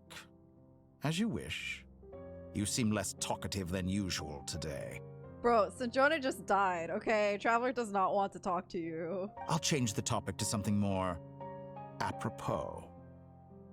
Sandrone was always like this, never trusting anyone, always so reluctant to share her research with them. Objectively speaking, she had her strengths. It is remarkable how she extracted and even optimized the world formula from so much data. But her inability to trust was her undoing. Had she allowed someone else to monitor or run the formula for her, you might still have a chance at victory even now. I mean, maybe she did. But regrettably, she was a stubborn fool.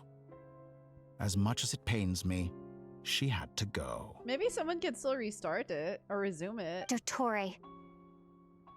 Maybe this is news to you, but people can change. Colombina surprised you when she escaped, and I think Sandrone would surprise you too. Where is Paimon? Yeah. Maybe Paimon's monitoring it. Change? You can twist the truth however you want, but I see it clear as day.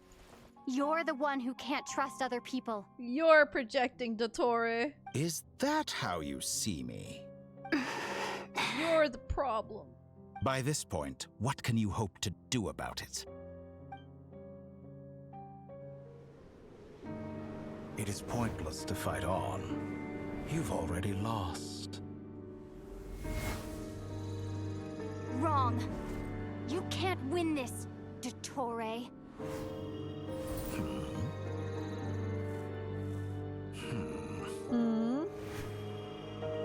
Okay, okay. Okay, it's still happening.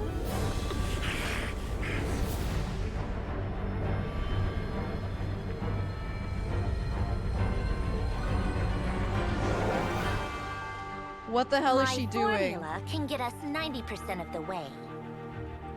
It will connect you to Colombina. Then, I will bring the formula's output to the Traveler's side.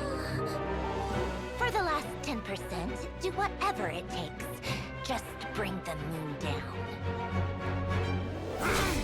Oh my god, they're going to smack Dtore with the moon.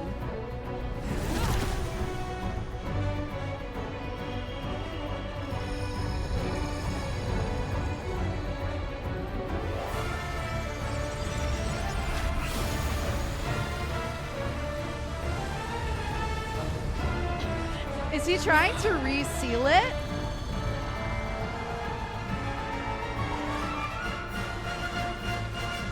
No, no, no, no, no, no. Rip it back open again.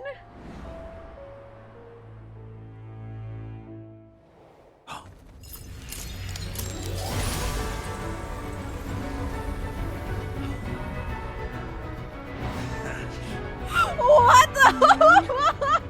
Will never be yours. Oh my god, it's gonna. Okay, Colombina. Wake up, girl.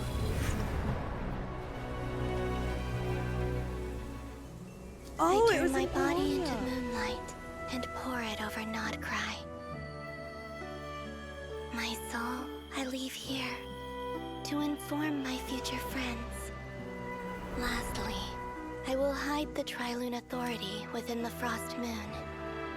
And when my body, soul, and authority are reunited, finally... Colombina!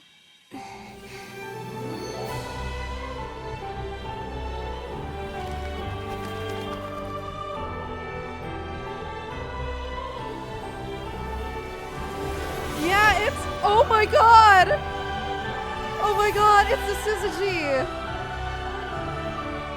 That's the 3 moons!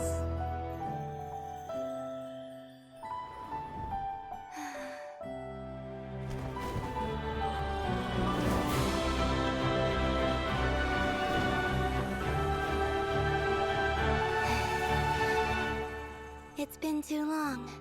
I'm back.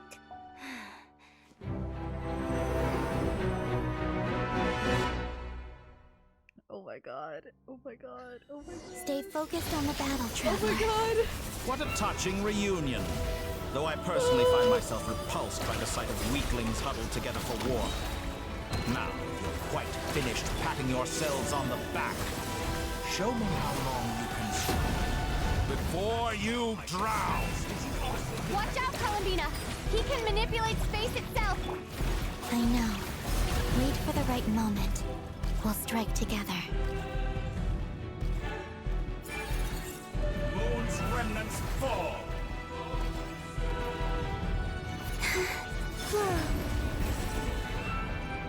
Entry.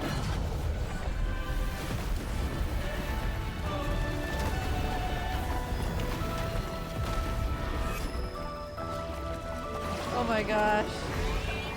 Ow. Pathetic.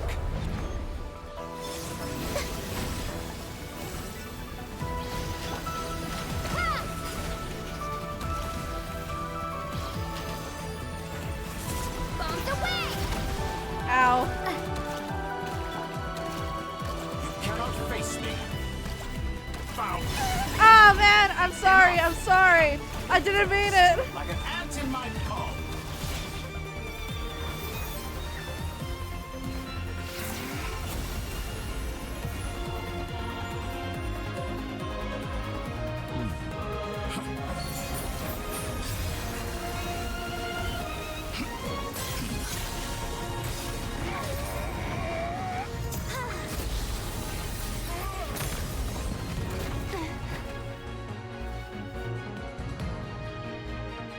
I grant you the new moon's blessing. Oh my god, there are 3 moons again, guys! The new moon shines upon you. Oh my god! I am What? growing weary of your stubborn resistance. Wait, has Hydro Traveler got a note? What? It's over, Dtore!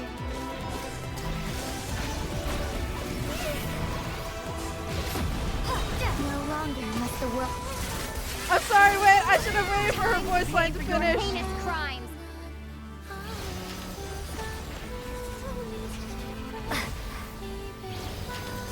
Let the moonlight dispel the darkness.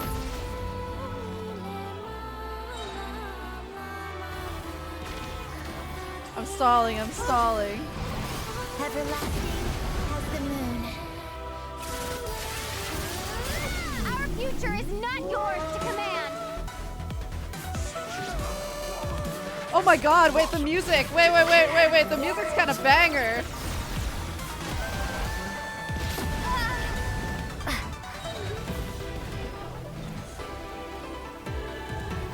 Wait, I want to listen to the music more.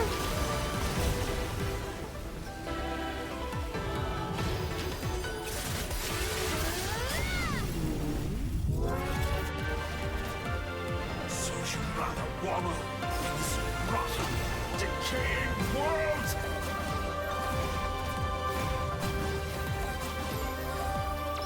Ooh. Ow.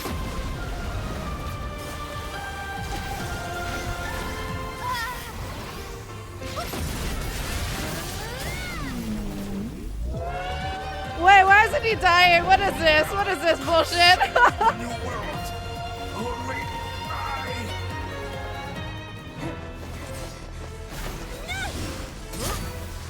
Willfully blind. How can you be so satisfied with your fate?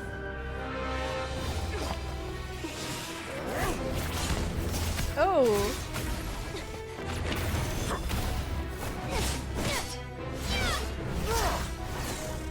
Ouchie.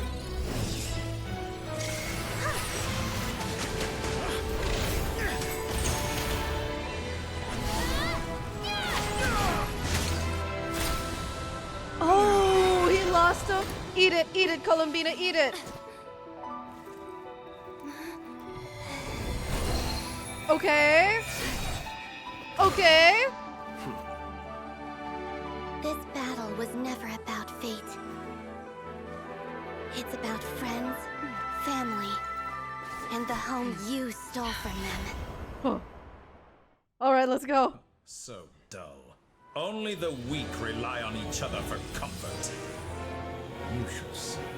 Once I transcend fate, you will be nothing but fodder for my grand experiment.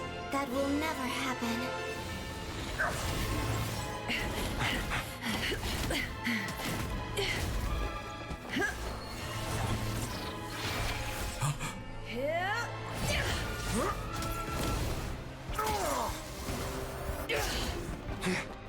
Oh, that's a crazy kick.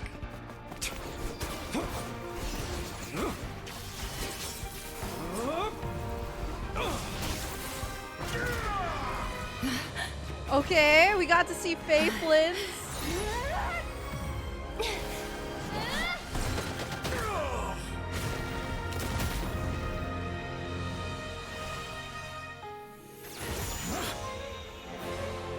Today, the moon lights up this world once more.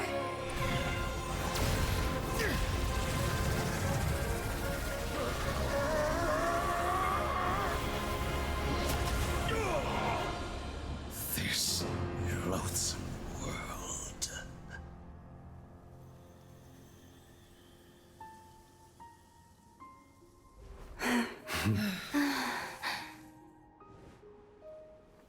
No, this world is our home.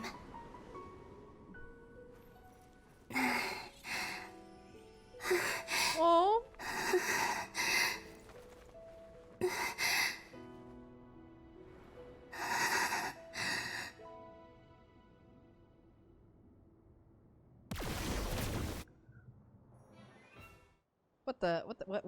What happened?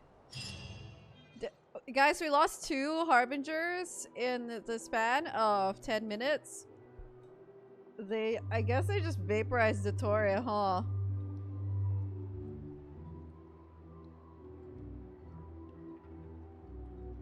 Oh my god. I teared up when Colombina reappeared.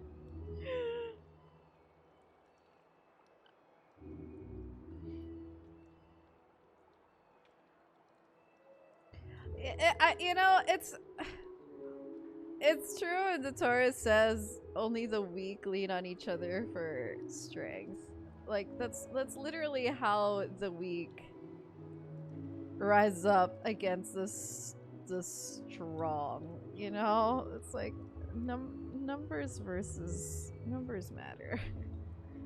Of course, we lean on each other. What else is there? No, you're doing it wrong. The moon looks like this now. What are you drawing, children?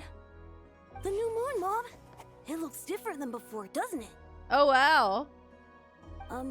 Also, can I go buy a sugar sculpture today? Please? Just one? All right. I suppose today is a special day after all. Almost like a festival. Extra, extra! Get the latest Nasha Express here! Post-disaster report! Nasha Town reborn beneath a new moon! Wow. The voyage begins today! The future looks bright thanks to the League. Want a copy? I knew things would be different. But I didn't think that would include the moon. They say a new moon goddess has been born. A new moon goddess? Who's saying that? The Frost Moon Scions? What is going on with this guy's hair? I don't like it. I guess so. I'm not too clued up on the details. Sampo As far as I'm concerned, the moon's still in the sky and it's business as usual.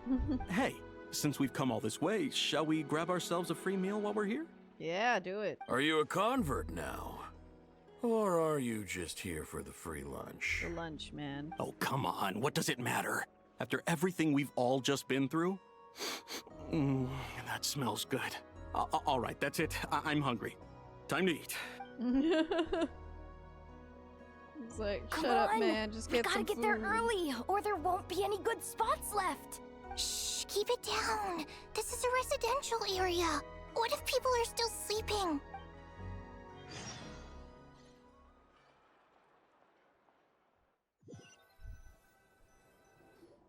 That was really good. Why is it so noisy outside? Good morning, Paimon. It's okay. Paimon was pretty much awake anyway. It's been so long since we last had a chance to relax, huh? Feels like time is moving slower than usual. What about you? Did you rest well? Well enough. Still winding down from everything that's happened? Or are you wondering how our friends are doing? Or is it about what Dtore said to you? A bit of everything. Okay, if you say so. But don't push yourself, alright? Let Paimon know if you need to talk. What we just went through was a lot. It's totally normal if you need some time to get back in your groove. Wow, Paimon's so mindful of our mental health. Luonatar disappeared after Colombina came back. Apparently, she was part of Columbina's soul or something. Still, Paimon kind of misses Luonatar somehow. Aw. But anyway, you did great. So did Paimon. We all worked our butts off to contain this disaster, and in the end, we made it. So, chin up, Traveler. You should be proud of yourself. You're not usually this sharp when you've just woken up. That's cute. Hey, don't poke fun. You should be glad that Paimon's growing as a person.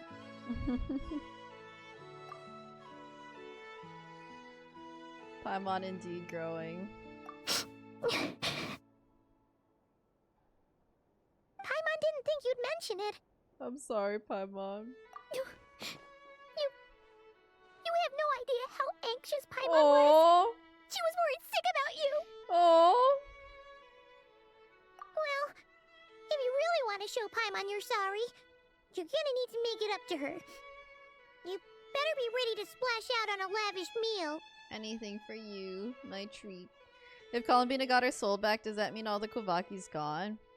Either that, or now that she's risen as like the true moon goddess, the Kuvaki's stronger than ever. Maybe they'll bring it up.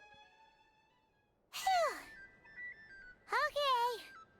Paimon's full now. Are you sure? Snacks will be served shortly. Huh? Oh, well... Oh my god, look at all that meat.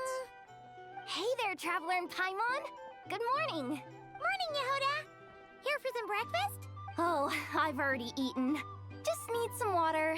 I was mostly worried you might forget what day it was today. So, I came over to remind you. Careful there, Paimon. Too much food will make you drowsy. Don't let anyone catch you hiding at the back and nodding off during the league meeting. You should probably be saying that to Aino. She's the baby of the group, if anyone. True. That was a very solid know, burp, Paimon. I'm surprised that all these competing groups are actually coming together to try to solve things together. Definitely a first for Nod Krai. Well, nothing like a region-wide calamity to bring people together. After that, surely even the most self-interested people have to realize that going it alone isn't worth the risk, right? Try telling Boss Neff that. She's not exactly convinced that people are gonna get with the program. Really? But if she's so pessimistic about it, why'd she agree to be the Curatorium's representative in the League? Oh, the League. Probably 'cause even though Unity sounds like a pretty far-fetched idea, the benefits it would bring make it worth a shot. I think things will work out, though. I swear, Nod Krai feels like The one League. big family now with everything that's happened. Okay. More than it used to, anyway. There's a League Paimon's with you now. on that one. And it seems like plenty of other people agree, too. Just listen to the bustling streets. All right. Everyone's been rebuilding these last 2 weeks, and the evacuees have been coming back in droves. Life's slowly returning back to normal. Which means my workload's probably gonna shoot back up. Were you about to head out? there's still some time before the ceremony begins, you know. Yeah! We were gonna take a stroll around the square and say hi to some friends first. Sounds good. See you later then. Man, I almost can't believe Dtore is gone. Surely he's gone. Right? Please accept today's boon. Have a nice day. Are Paimon's eyes deceiving her? Or is that Inefa handing out food for the Frost Moon Scions? Hello there. Would you like a feast of the moon along with some snacks of the day? Surely he's gone. Did they? Yeah. So, what's new, Inefa? It was only a few days ago when we last saw you, but it looks like you've joined the Frost Moon Scions in that time. And I know too? What are you talking about, Paimon? We're just here to help. Duh. In the wake of the disaster, it's all hands on deck. We responded to Lama's request for support. At times like these, the smallest good deed can inspire others and help them through the hard days ahead. And we're using eggs and heating tubes to make that a reality. In true Kamkake craft shop style. Great work, I know. Enough! Did you hear that? The Traveler said I did good. The Traveler! Oh, I know, so cute. That's because it's true, I know. Oh. Proposal. If you can resist eating today's dessert, I will provide you with compliments too. I know it's not worth it. Eat the dessert. I would eat the dessert. Straight no up. way. Yep. Well, that proposal got shot down quickly. Mm-hmm. I need something to get me through the hard times too, you know. Mom! Yes, dear. Go right ahead. Excuse me. Could I take a photo with the robot lady? Oh my gosh. She helped us get safely out of Krai, and she helped us get back home too. She's the best. Aw. Of course she is. And since I'm the whiz kid who built her, that makes me even better than best, right? But you stole my snacks though. Ooh. Oops. Shall we move to the open space near the center? The view there is better. I know. Thank you. I know. Naughty, I know. You the better pick for this job, Flint? You underestimate yourself yet again, Master Ilua. Not at all. I rarely come by Nasha Town. I don't know any of the big shots here. Uh-huh. All in Is good he time. supposed to represent them? Socializing is a step-by-step journey. But you're much further ahead on that road, aren't you? You're not seeing the full picture. You know the truth now. My friends do not understand my habits. There is no question about it. The Lightkeepers need a representative in the League. Someone who is upright, cares about other people, and can realize their self-worth through group action. You say it like you wouldn't make the cut. I am most flattered that you think I would. Sigh a little less, Master Ilua. Sigh and a little have more less. faith in yourself. All the Lightkeepers agree that you're a very promising young man. That is precisely why Starshina and Nikita felt safe delegating such important work to you.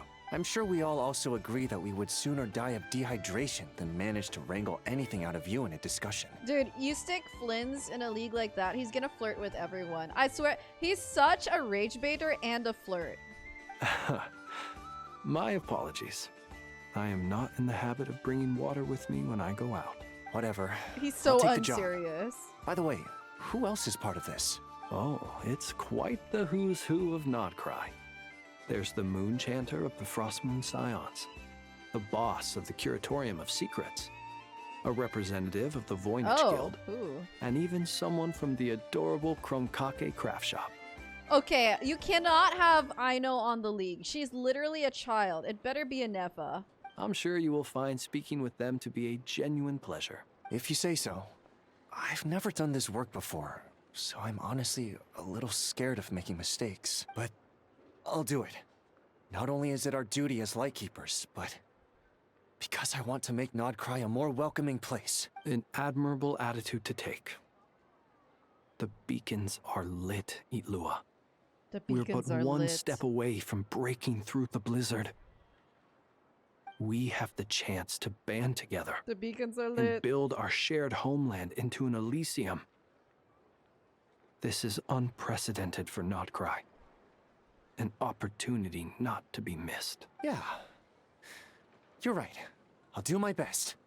Quite a few familiar faces have arrived. Let's go, shall we?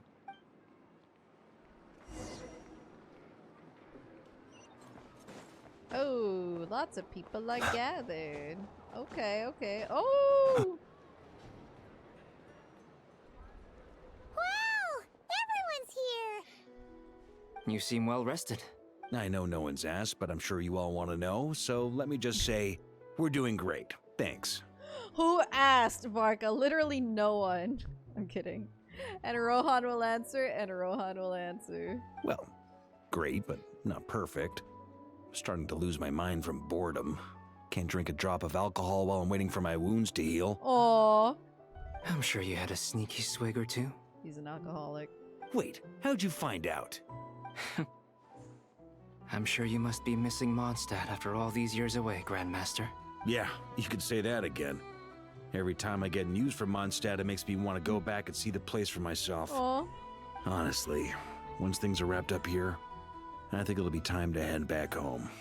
Finally! Head back home in time to be on your banner. Hey, looks like someone's taking the stage. Can everyone see okay? Anyone need a boost? Varka! Put Paimon on your shoulders. I'll just listen from the back. It's fine. You're taking this pretty seriously, huh, Durin? Anyone need a boost? Me. Please carry me, Varka. Well, it's not every day that I get the chance to see how people speak in official settings. Soak it up like a sponge. I'll make sure you get a chance to practice for yourself later down the line. Actually, I know just the thing. He's so... You can debrief the Knights of Favonius for me. Mr. Varka, He's so silly. are you forgetting that I'm not a Knight of Favonius? I can knight you. Any particular title you'd like? I can knight you, no biggie. Is he joking? I really can't tell. You'll have to figure this one out for yourself. It'll be a good learning experience. No one knows. Durin's gonna become a knight before Noel. Guys, we need to make Varka Knight Noel. This is not happening. This can't be real. It is my honor to host the opening ceremony for the League, and to have this opportunity to speak to you all in my capacity as Voynich Guild representative. Could this person also have been pushed onto the big stage by the real big shots? Guess I'm not the only one then. We come here today, having weathered the trials and hardships of yesterday, and having learned from them the importance of unity and cooperation. All right, here we go. Uh-oh. Looks like Aino's off in Dreamland already. Wait, Boss is looking kinda drowsy too. What's up with her? Never wake up. Come on, get this speech over with already. Oh. Nod Krai is our home, the land we rely on for survival. And as we chart a course for the future, may we persevere through the storms ahead as we sail towards a new era of prosperity, freedom, and hope.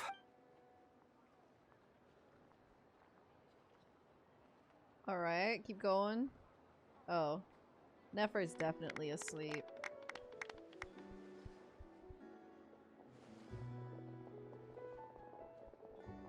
Oh. Well, I guess they all dispersed. Good job, guys. Nice speech. Looks like we'll have more opportunities to travel in the future.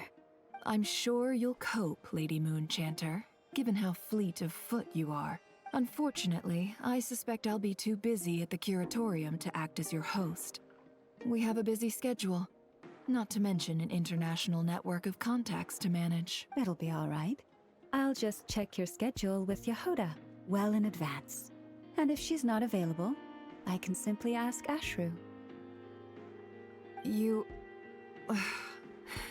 So giving my employees extra workload isn't enough for you? Llama, you're really greed. going to drag my cat into this too? Oh. I thought you'd approve. Aren't you forever increasing your employees' workloads? That... That's a bold statement.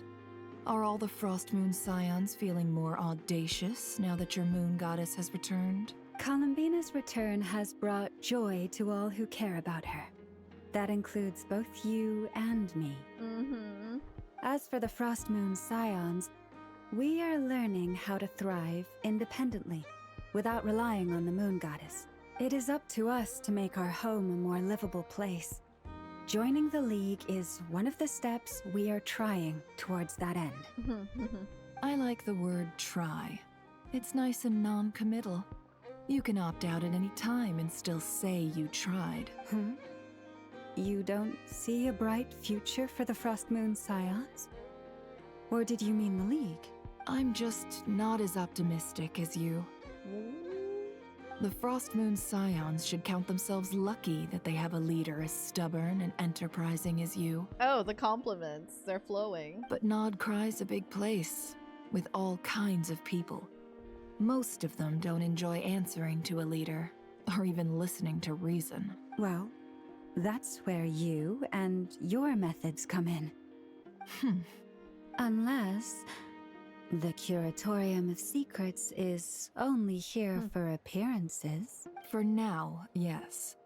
And that won't change until this venture becomes worth my while. Okay. What would make it worth your while? Getting out more than I put in. Right now, I'd barely break even, but I'll grant that it's a good start for Nod Krai. Then maybe it's worth a try. Dude, Yehoda's just chilling behind Nefer. She's listening to this entire conversation. I bet she's blushing. All right, you can stop now. Or do I have to join the Frost Moon Scions before you'll get off my back?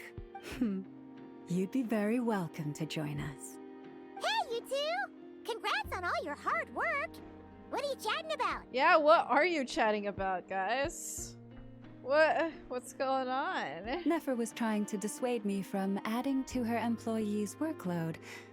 Also, she's considering joining the Frost Moon Scions. Sorry, what? Your conversations are always the most interesting. Would you two care to join me for some tea before heading to your next destination? Yeah. Oh my gosh, what tea is Nicole going to spill this time? This is one of my favorite Nod Krai themes. Nicole? Wait, where are you? Aren't you gonna show up today?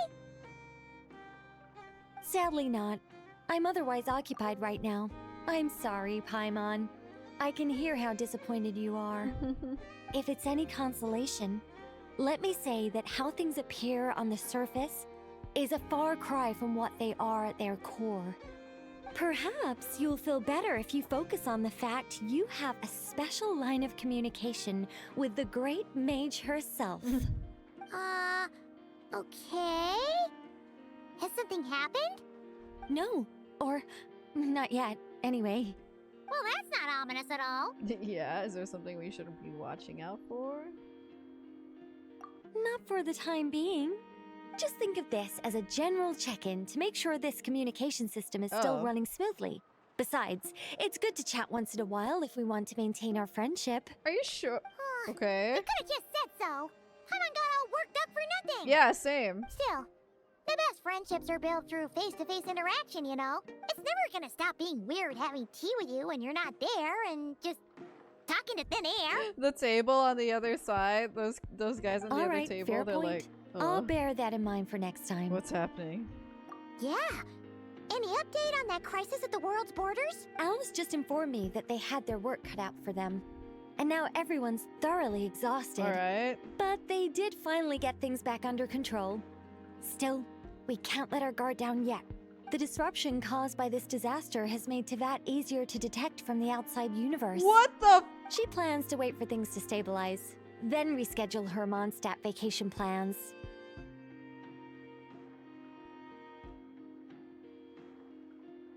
Is Alice trying to stop Teyvat from being detected? Are we trying to exist undetected? Are they trying to avoid more aliens? Now all of China knows you're here. Oh, is that what they're trying to do? Is that what the false sky was for? to shield. It wasn't to keep the universe out. It was to protect Tibet. Maybe the outside of the firmament looks like stars, so it's camouflaging. As for me, I agree with Hat Guy's perspective. This is a time when many new variables are emerging, and the situation is changing constantly. Plus, most of this change is for the worse. I think, okay, it makes sense to me why Heavenly Principles would want that to be the case, but I think it surprises me that Alice is also trying to achieve the same end. Like, I thought Alice was kind of just monitoring. I didn't think she had, like... I thought she had a pretty neutral goal, you know? But then it said, they said that, like, Alice is all, like, the Hexen Circle, the witches are also still trying to, like, keep Teyvat undetected, or at least it's a positive for them that Teyvat is not, like, being detected. We have to remain vigilant and ensure that the embers of chaos are not rekindled. I did notice that the energy in Krai changed somewhat after the War of Funerary Flame, but since it was still aligned with the Light Realm, I never gave it a second thought. It looks like I'll have to examine the connections between phenomena I observe more closely in the future. Just doing my duty. It's more or less second nature by now. Of course. Why does that look different? To give you the full picture, I'd have to start with the substance from which angels were formed. Oh my gosh, okay, give us the lore. Never mind. Paimon's right. Showing off my knowledge would be much more satisfying in person. Man. Guys, Nicole knows everything. She could tell us everything right now. By the way, you did receive the gifts from the Hexen Circle, yes? I'm not trying to claim credit or anything, but my pride demands that I at least mention it. She's so funny. They're quite similar to the protective talisman that Alice gave Dtore, but with some very special enhancements. Oh? Oh! So that's what kept our friends safe when Dtore trapped them. Indeed. We went to great lengths to make sure they were invisible to his eyes. I'm so happy they came in handy. Still, not fishing for gratitude, by the way. I just want you to be aware that sometimes your friends may be protecting you in ways you cannot perceive. She's so funny when she's like, oh, I'm glad. I'm not fishing for gratitude, but oh yeah, that totally worked. Anyway, I'll contact you if anything else crops up. If not, you know what they say, no news is good news. Oh, my angelic instincts are tingling. They say you should head to the docks next. Your friends are about to board their ship home. The Mondstadters? Oh.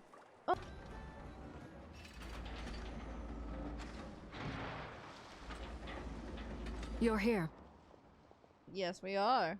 You're here too, Hat Guy. Are you heading back together? No. I'm bound for Sumeru, and she for Fontaine.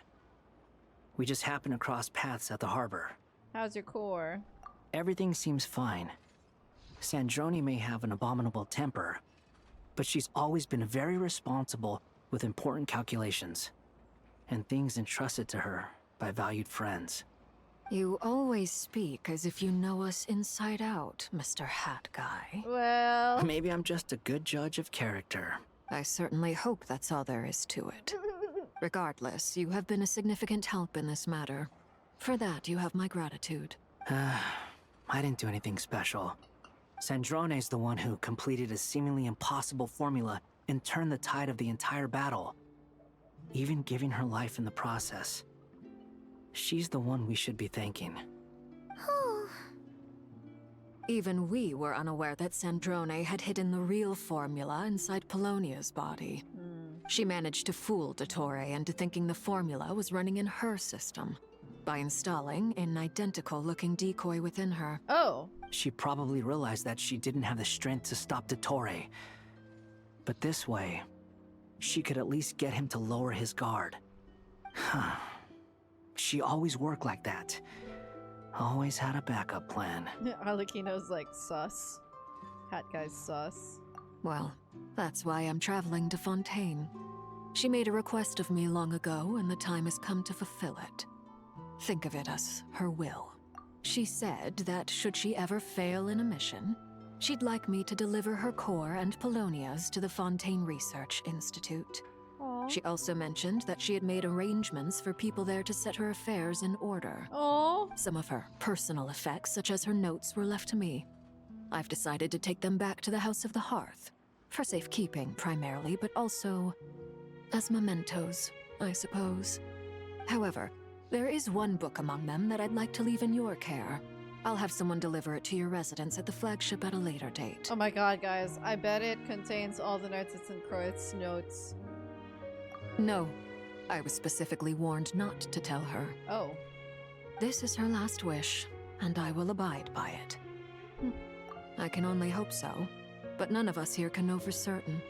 That's I bade farewell to foreshadowing. Colombina earlier today. They're gonna bring As her promised, back. she turned the iridescent moon's marrow over to me. Oh, okay. She spent a long time with Sandrone's body, Oh. saying her goodbyes. Oh. Oh, is she alright?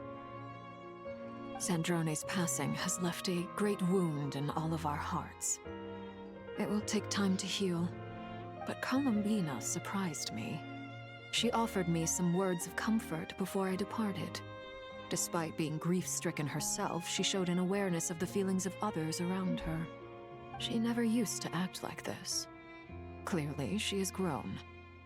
And I suspect that we have you to thank for much of the change we are seeing in her. It was a group effort. Mm-hmm. Huh.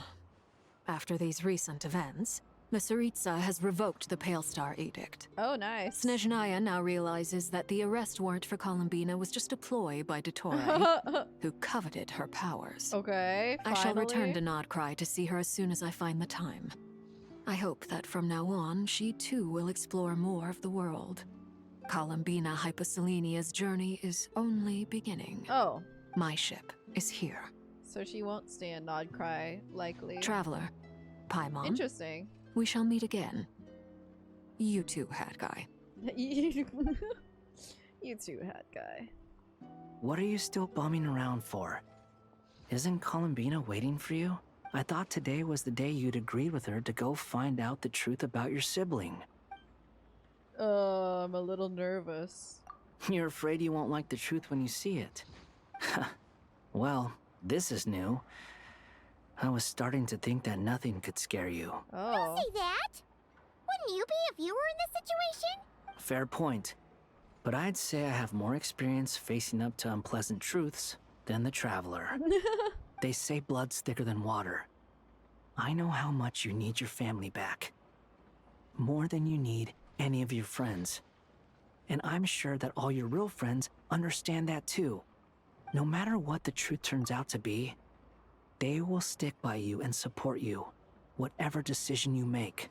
Blood's thicker than water is a popular saying, but I know that there's a fuller saying of that actually means the reverse. Or like a full meaning to that actually means the reverse. Finding the truth is important. But more important still is what you choose to do once you've found it. Yes, I named him Kitten. At least, that's the life lesson I've learned from my experience. Grappling with the truth. Do you feel better now than you used to? What? Now that Dtore's dead and gone? A little, I guess. But it hasn't solved everything. Maybe I regret not getting to end his life with my own hands. Or maybe it's something else. But for whatever reason, I still feel like I have a chip on my shoulder. Either way, I'm going back to Sumeru. Lesser Lord Kusanali is gonna need help dealing with all the chaos Dtore left in his wake. Not just from this incident, but everything he did in the past, too. You should continue with your journey, as you've always done. Who knows? Maybe we'll meet again someplace else. Oh, we will. Oh, we will meet again. So, what should we do now? If you want to explore a bit more to steady those nerves, Paimon's game! After all, when Colombina said she knew where your ship was hidden, Paimon promised to give you two some alone time with the truth. It's time! It's time! It hasn't been all that long since we were last apart, sure, but with Colombina there, Paimon's sure things will be just dandy. I'm so proud of Paimon. She's so sweet and she loves us so much. But she's not that codependent that she'll like intrude on that. Ain't no biggie. Paimon might be all about that food and fun, but she knows how to do right by people. Paimon's sure you'd prefer to digest the news about your brother in peace. Paimon. But, no matter what you see, just know you can share it with Paimon. Of course, as long as it's not super private. If you can't make sense of something, let's give it some thought together. And even if we both can't figure it out, Paimon can at least treat you to a nice meal. Food is their love language, guys. Glad to hear it. Feel better now? Alrighty. Next up, time to meet with Colombina. Colombina. Tell us the truth. Oh my god, look at my resin.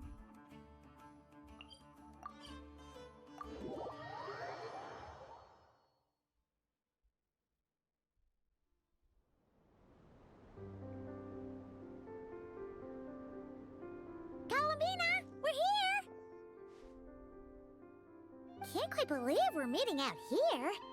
We've gotten used to walking over to Silver Moon Hall whenever we go see you. True. Well, you're still welcome to go there whenever you want to see me. It's just, now that it's all over, I've decided to make some changes. Try and fit in with the Frost Moon Scions, like Llama suggested. And how's that been going? The older generation are still timid around me. They don't dare get too close. And they bow their heads when I walk by. But things are much better with the children. I see more curiosity in their eyes. Hopefully, by the time the next Moon Prayer Night comes around, I can enjoy the festival with them as myself, without having to pretend that I'm only dressed up as the Moon Goddess. You'll do fine, Colombina. Paimon's sure they'll realize you're super nice once they get to know you better. You really think so? When we first met, you thought I was a little up in the clouds. We were just starting out then, come on! So Llama told you, huh? I'm only teasing. I know that I have you to thank for pulling me back down to solid ground. It feels good to finally stand firm on the earth where I was born.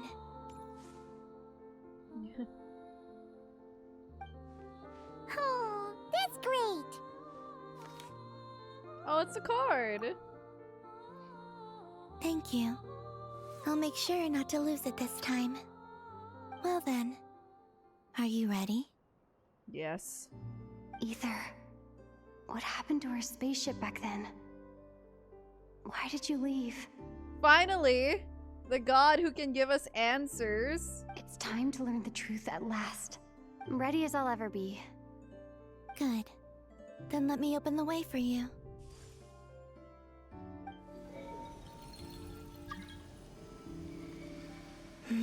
Where does this lead? To our shared destination. Huh? Huh? Do you remember me telling you about my missing prologue back when we just met?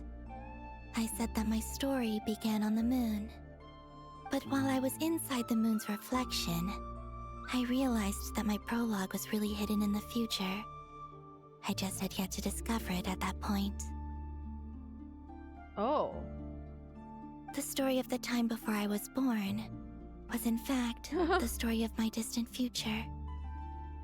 It's truly fascinating. Holy paradox. But when I obtained the Trilunar Authority and returned to our present reality, I sensed something I hadn't expected. Your prologue. Oh. So you mean... Yes, your spaceship. All this time, it has been hidden on the Frost Moon, which lay beyond the sky. What the hell? The great ruler of the firmament. The heavenly principles.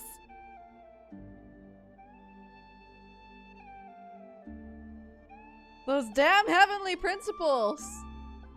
Taking our spaceship! Wait, them? Why would they do that? I don't know. Perhaps your ship contains something that is incompatible with Teyvat. Or something that cannot be known. Oh, did I pick a bad time to say this? I know it must have been hard to work up the courage to do this. Maybe I should have waited until you were on the moon, with no chance to back out. That would've been kinda mean, you know.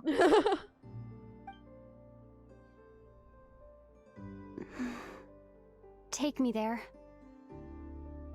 Oh? Whatever is hiding in that ship, it belongs to me and Ether. Those memories belong to us. No one else has the right to decide whether I should or shouldn't know about it. Not even the Heavenly Principles. True. Very well. Then let's go. Yeah, you two take care, alright? And don't forget to come back soon! Rest assured, Paimon. We will. Traveler, after you.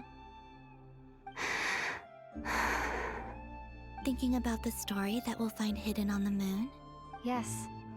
And hoping that it has a happy ending. Stories like that don't exist, you know? You don't believe in happy endings? Damn, Colombina. I don't believe in endings. Oh. You know what? Her being born in a time loop paradox, that makes sense.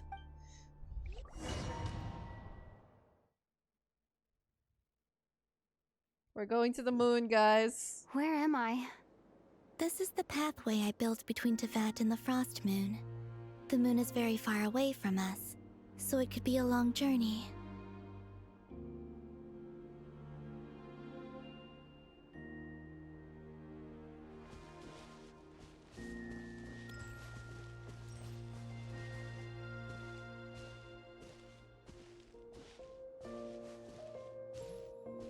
Wait, the music is so pretty. Wait, is this what they is this like the animation they showed before the special program?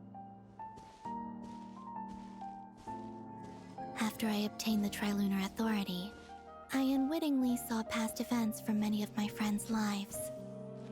One was Lauma. She was so young when they chose her to be the Moon Chanter. Oh. From then on, the it's Frost Moon Lauma. Scions looked to her to bring messages from their goddess. Oh my gosh! But, for better or worse, I had left Hisi Island before she was ever born.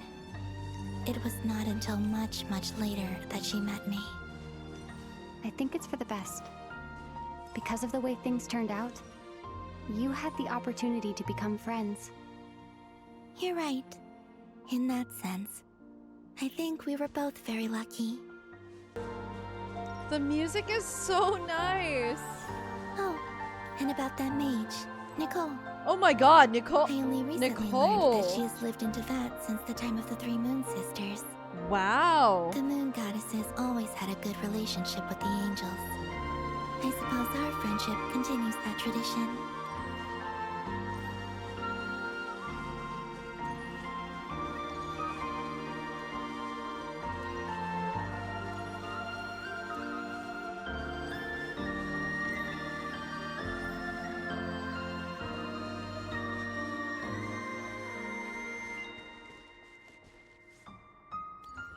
And then, there's Sandrone.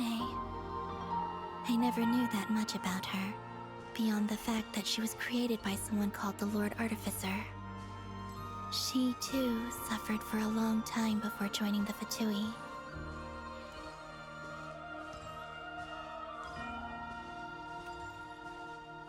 Oh. She looks so lonely in the upper right. And soft on the left.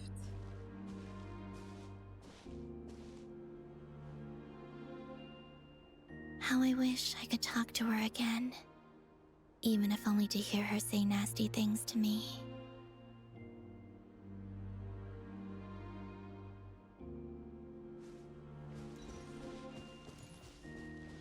Damn.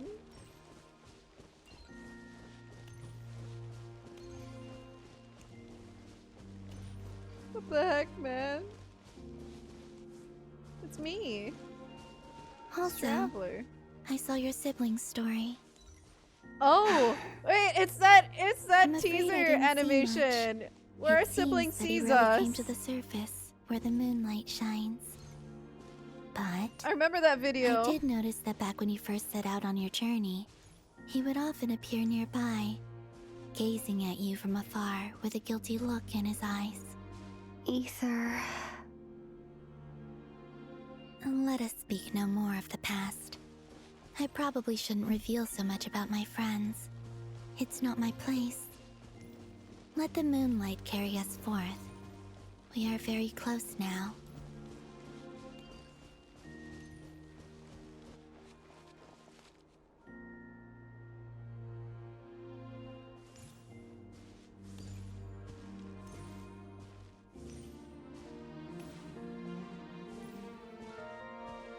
Whoa. Is that a boat? After this, I'd like to bring some kuhenki to the moon as well. If they're willing, of course. What about your other friends? Will you bring them to visit too? Certainly. But I'll need to tidy the place up first. This home hasn't received any guests in a long, long time. Oh my gosh, we get a whole boat.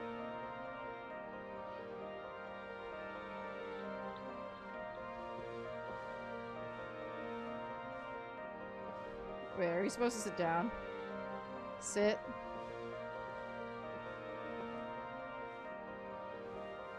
Wait, where's the option to sit? Chat, why can't I sit? Oh wait, there you go. It's on the other side. Okay, okay. It's on the other side. I remember writing something similar with you on Moon Prayer Night. I believe it was called... Dodoko's Whirligig. Yes, that was it. You asked me if I was afraid to return to the moon, and I said that I was. The idea that I had gained something precious, only to lose it so quickly. That frightened me. But I'm not afraid anymore. Besides, this time, we're traveling together.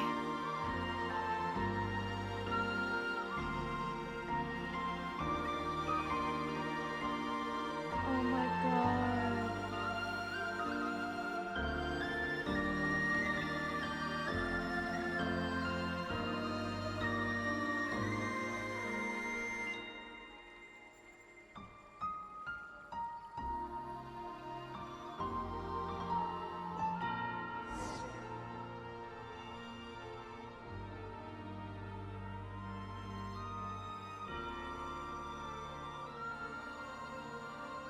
Is Teyvat round, guys?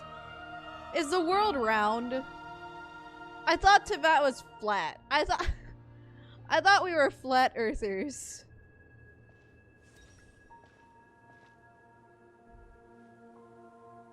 We're here.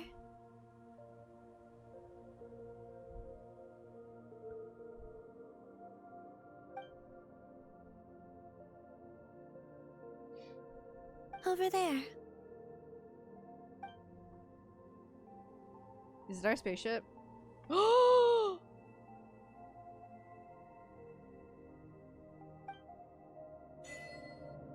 To the moon.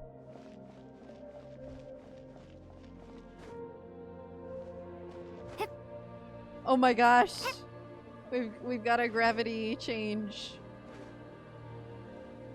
Yeah, I know. You can see Sumeru and the desert.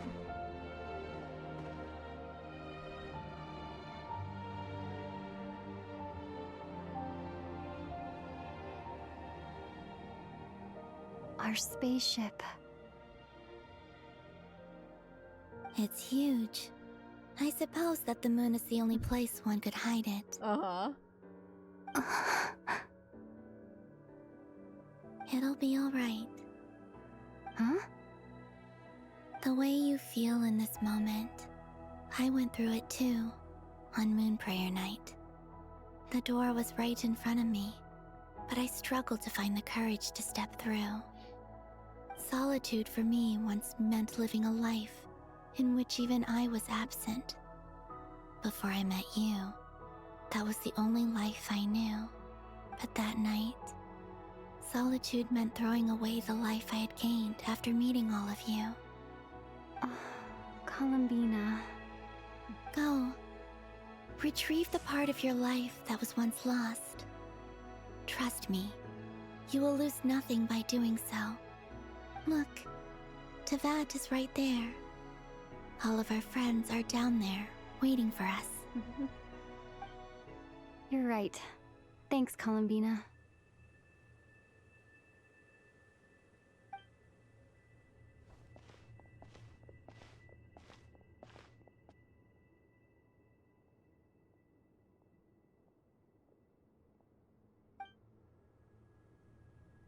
No, she's just walking around on top.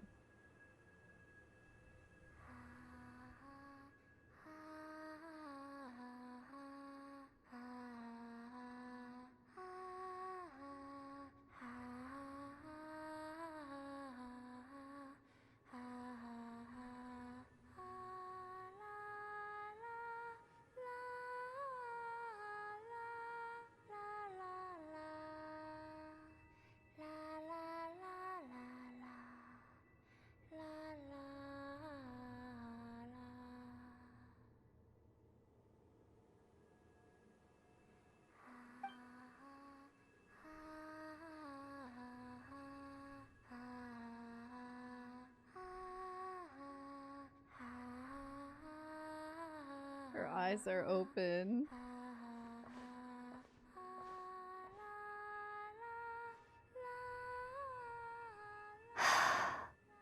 Okay. Spill, traveler. Finished? Yeah. Why did you take your eye mask off? Because she wanted to see. Well, since my return, I've decided to take more opportunities to see the world with my own eyes. Besides, I've always wondered how Teyvat looks from the moon.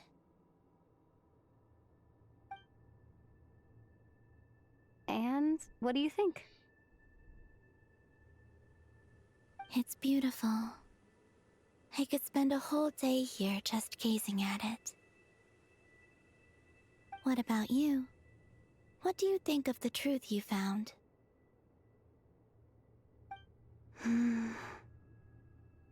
I haven't looked at another person's expression in a long time, but I think yours is saying it was neither good nor bad. I swear to God, if they don't tell us what it is, I'm gonna flip. Keep this up, and it won't be long before you give Nefer a run for her money. Oh, I don't think that's going to happen. I'm much more used to sensing what's going on around me with Kuvaki. I think I'll save my eyes for seeing special moments I really want to remember. I read the spaceship's flight logs. I always assumed that this was my first time in Teyvat. I thought that Ether and I must have been hibernating in space for centuries on end. Is she going to tell us that they were born there? But the logs show that our spaceship flew over the skies of Teyvat once before.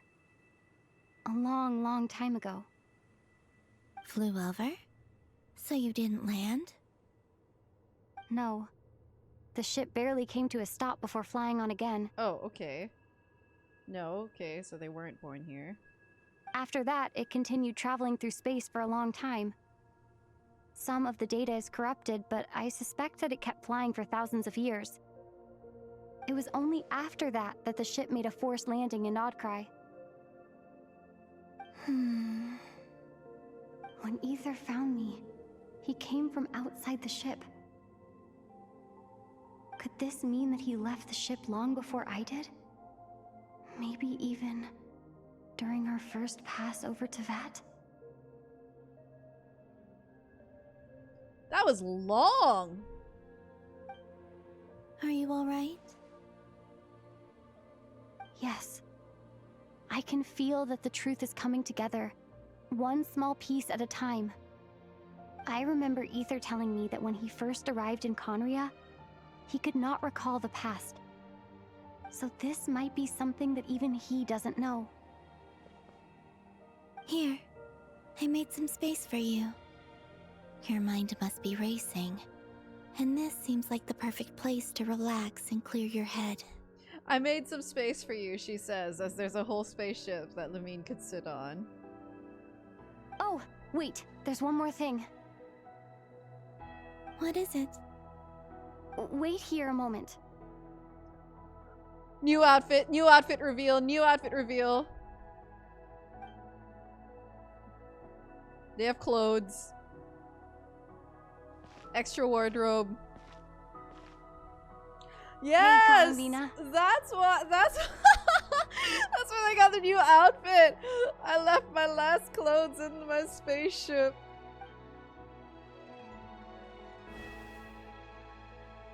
Oh my gosh.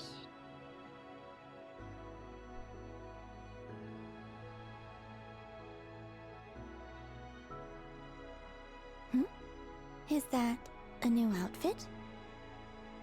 An old one, technically. It's been in a cabinet inside the ship this whole time. Oh, that's so cute. It's a matching pair with Ether's. Yeah. He always liked this set more. Oh, they had matching sets. Oh, that makes sense. Huh. I don't think there's a huge difference.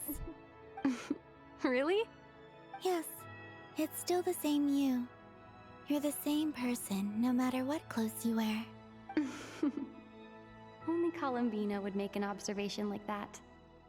Traveler, do you consider Teyvat your home? Home is wherever Ether is. But then, after all the time I've spent here and everything I've been through... Yes, I'd say it's my home. Would you change your answer if Teyvat changed appearance? I mean, if the truth about Teyvat turned out to be different than what you thought. Huh. I don't know. But I don't think so. The truth is not what matters most to me about Teyvat. When I was first born, I longed for a home. And when you get something before you're mature enough to understand the world, you just take it at face value. I thought that a home was a transaction. You give me what I want, and I'll do the same for you. But you and your friends taught me what a true home should look like. You never asked for anything, yet you gave so generously to me. That's because your friendship matters to us. It was worth it.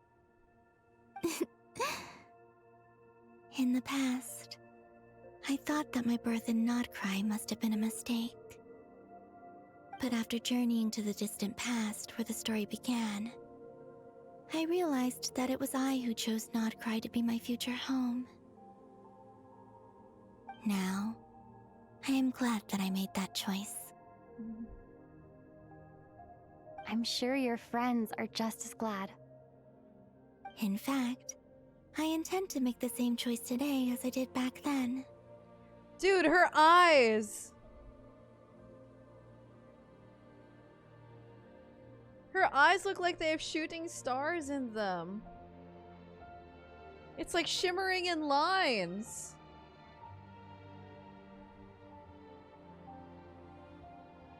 Yeah. Oh my gosh. Does that mean that Colombina is like, she doesn't really have a beginning because of the time paradox? Like, I know that she was born on Krai, but then she said that her prologue is up here. Her eyes are also all the 3 moons. There's one in the center, and then there's the crescent, and then... Yeah, she has her own starry sky in there. What do you mean? Well, I've given the Eternal Moon's marrow to Lauma, and the Iridescent Moon's marrow to Arlecchino. And now, I shall return my Kuvaki to Krai again, Oh. That it may continue to protect my chosen home. Oh, okay.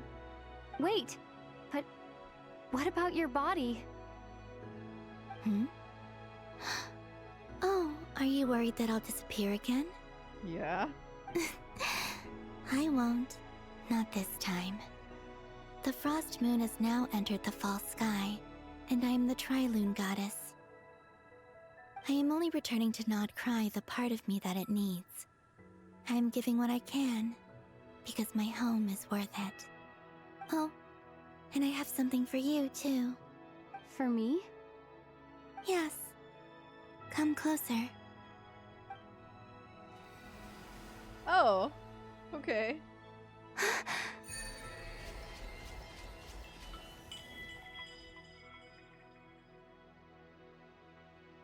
Oh, is this the buff that comes with the outfit? What was that? I lifted some of the restrictions this world placed on you. I trust this will help in your future adventures. Oh, that's what they call it. Restrictions. I see. My power. It feels like it's grown. I can use the elements more freely now. Thank you. This will be a great help. You're welcome. I see you as family, and after everything you've done for me, In fact, no. It's not because I owe you. It's because you're worth it. Here, this flower is for you.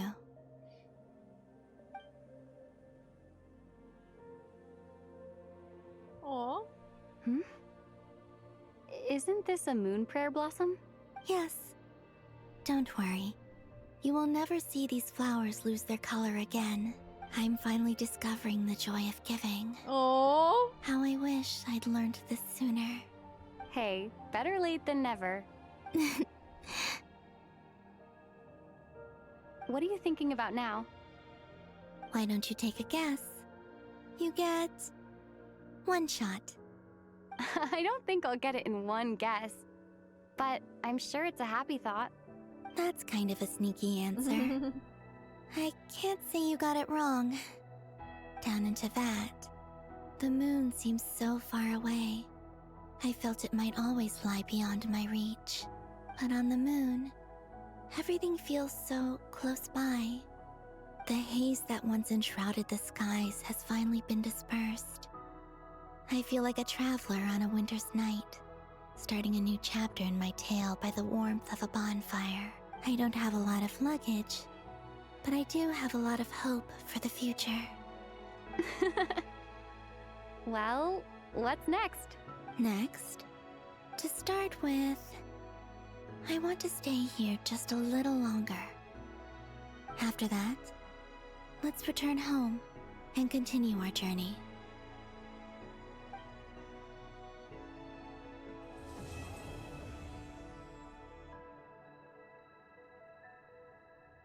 I can't believe we get to end our journey on the moon. These clothes bring back so many memories. Oh my gosh! She's so pretty. The journey goes on, for you and for me. Like I said, this is not the end. I don't believe there has to be an ending. Can you tell me a bit about Snezhnaya? The Tsaritsa? Guys, the Tsaritsa did not arrive. The PlayStation teaser was lying. Oh, is that your next destination? Most people would probably tell you to pack some warm clothes. But I experience things differently than most people, so I can't know how cold it is. Oh. In fact, it is home to quite a wondrous heat source. I think they call it Kreshnik's torch. Every city in Snezhnaya is built around one of those. Interesting. I sensed the energy it gave off as I was passing by on a railway train. It felt grand and distant. I also recommend the Korolievsky troupe in Snezhnograd. They give performances quite regularly, and entry was free for harbingers. I liked them a lot. That's cool. Ice cold and sharp. Crystal clear in some ways, yet profoundly unfathomable in others. like the thick layer of ice on top of a frozen lake. Wow. That's just the impression that Tsaritsa gives me. I was never able to glimpse what truly lies beneath that icy exterior. Yeah, we made it to the moon. In fact, I don't think the people of Snezhnaya even know what kind of power their god wields. Huh. Maybe that's because the Tsaritsa herself has never acknowledged, nor accepted that power. What does that mean? She never accepted that power. There's Regrator, the Rooster, and the Jester. Between them, they control a lot of what happens in Snezhnaya. But I can never wrap my head around how exactly power is split between them. I just know they are each responsible for many specific domains. I noticed that the Rooster and Regrator often appear to get along on the surface, while working against each other in secret. And theirs is not a friendly rivalry. Oh, I see. They're at each other's throats. But I wasn't particularly interested, so I tended to keep my distance. Now that I think about it, the term Mistelton often seemed to come up in connection with Project Stuja. What is Mistelton? Does anything come up if you yield it? It means mistletoe. Oh, Hromunder's sword? From a legendary saga in Iceland? It's the name of a sword. It was used during the battle between two Swedish kings. It has been used to kill. Oh boy. Once things settle down in Krai, I'd like to explore the world beyond Snezhnaya. You've told me so many stories about the other places you've been to, and all the friends you've made there. I'm curious to visit those nations and see them for myself. It would also help me learn more about the journey that has made you into the person you are today. Okay. As you continue on your journey, don't forget to gaze up at the moon once in a while. It is, after all, no longer an illusion. The moon is real, guys. It shall cast down its true moonlight, connecting us in truth.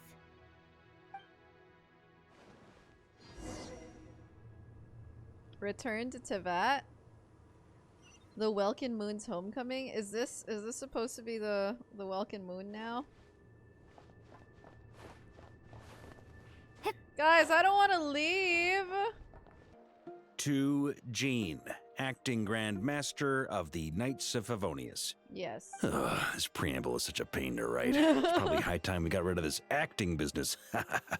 I trust that Dern has updated you all on recent events. Hope we didn't worry you too much. The good news is, we managed to come together and put a stop to the Doctor's evil schemes. With that, I think it's safe to say that Krai is finally out of the woods. Yeah, the low gravity jumping is fun. As for the Fatui, not counting the Damselette, aka the Moon Goddess, who has left their organization, we found ourselves allied in this instance with both the Knave and Marionette. As ever, we find ourselves better off for making friends rather than enemies. But until we can ascertain the Tsaritsa's true intentions, the future remains uncertain. In a short while... Wait. How am I meant to surprise everyone if I tell them in the letter that I'm heading home? Well, that would be a huge waste. Oh, he wants the drama. He wants to surprise them all. Okay, got it. I will begin sending the expeditionary team back home in waves. I'm sure they'll be able to answer any questions you still have. I love this music so much. I hope they won't gloss over the details of my many heroic deeds. But if they do, I'm sure it'll be because they're just too exhausted from the long journey. He's so goofy. I think of Mondstadt daily. Please give everyone my best regards. P.S. The honorary knight went above and beyond this time. Are there any other honors we can give her? I'll leave it with you. P.P.S. Please be extra nice to Klee for the foreseeable future. I cashed in on the last favor that the Hexen Circle owed us, so we need to earn some more goodwill. If there's any serious problems, feel free to stick me in solitary confinement when I get back. I'll do the time for her. That's so cute. Please be nice to Alice's child. Whew. And that, as they say, is all she wrote. End of an era. And with the moon shining down brighter than ever, I think everyone is going to sleep well tonight.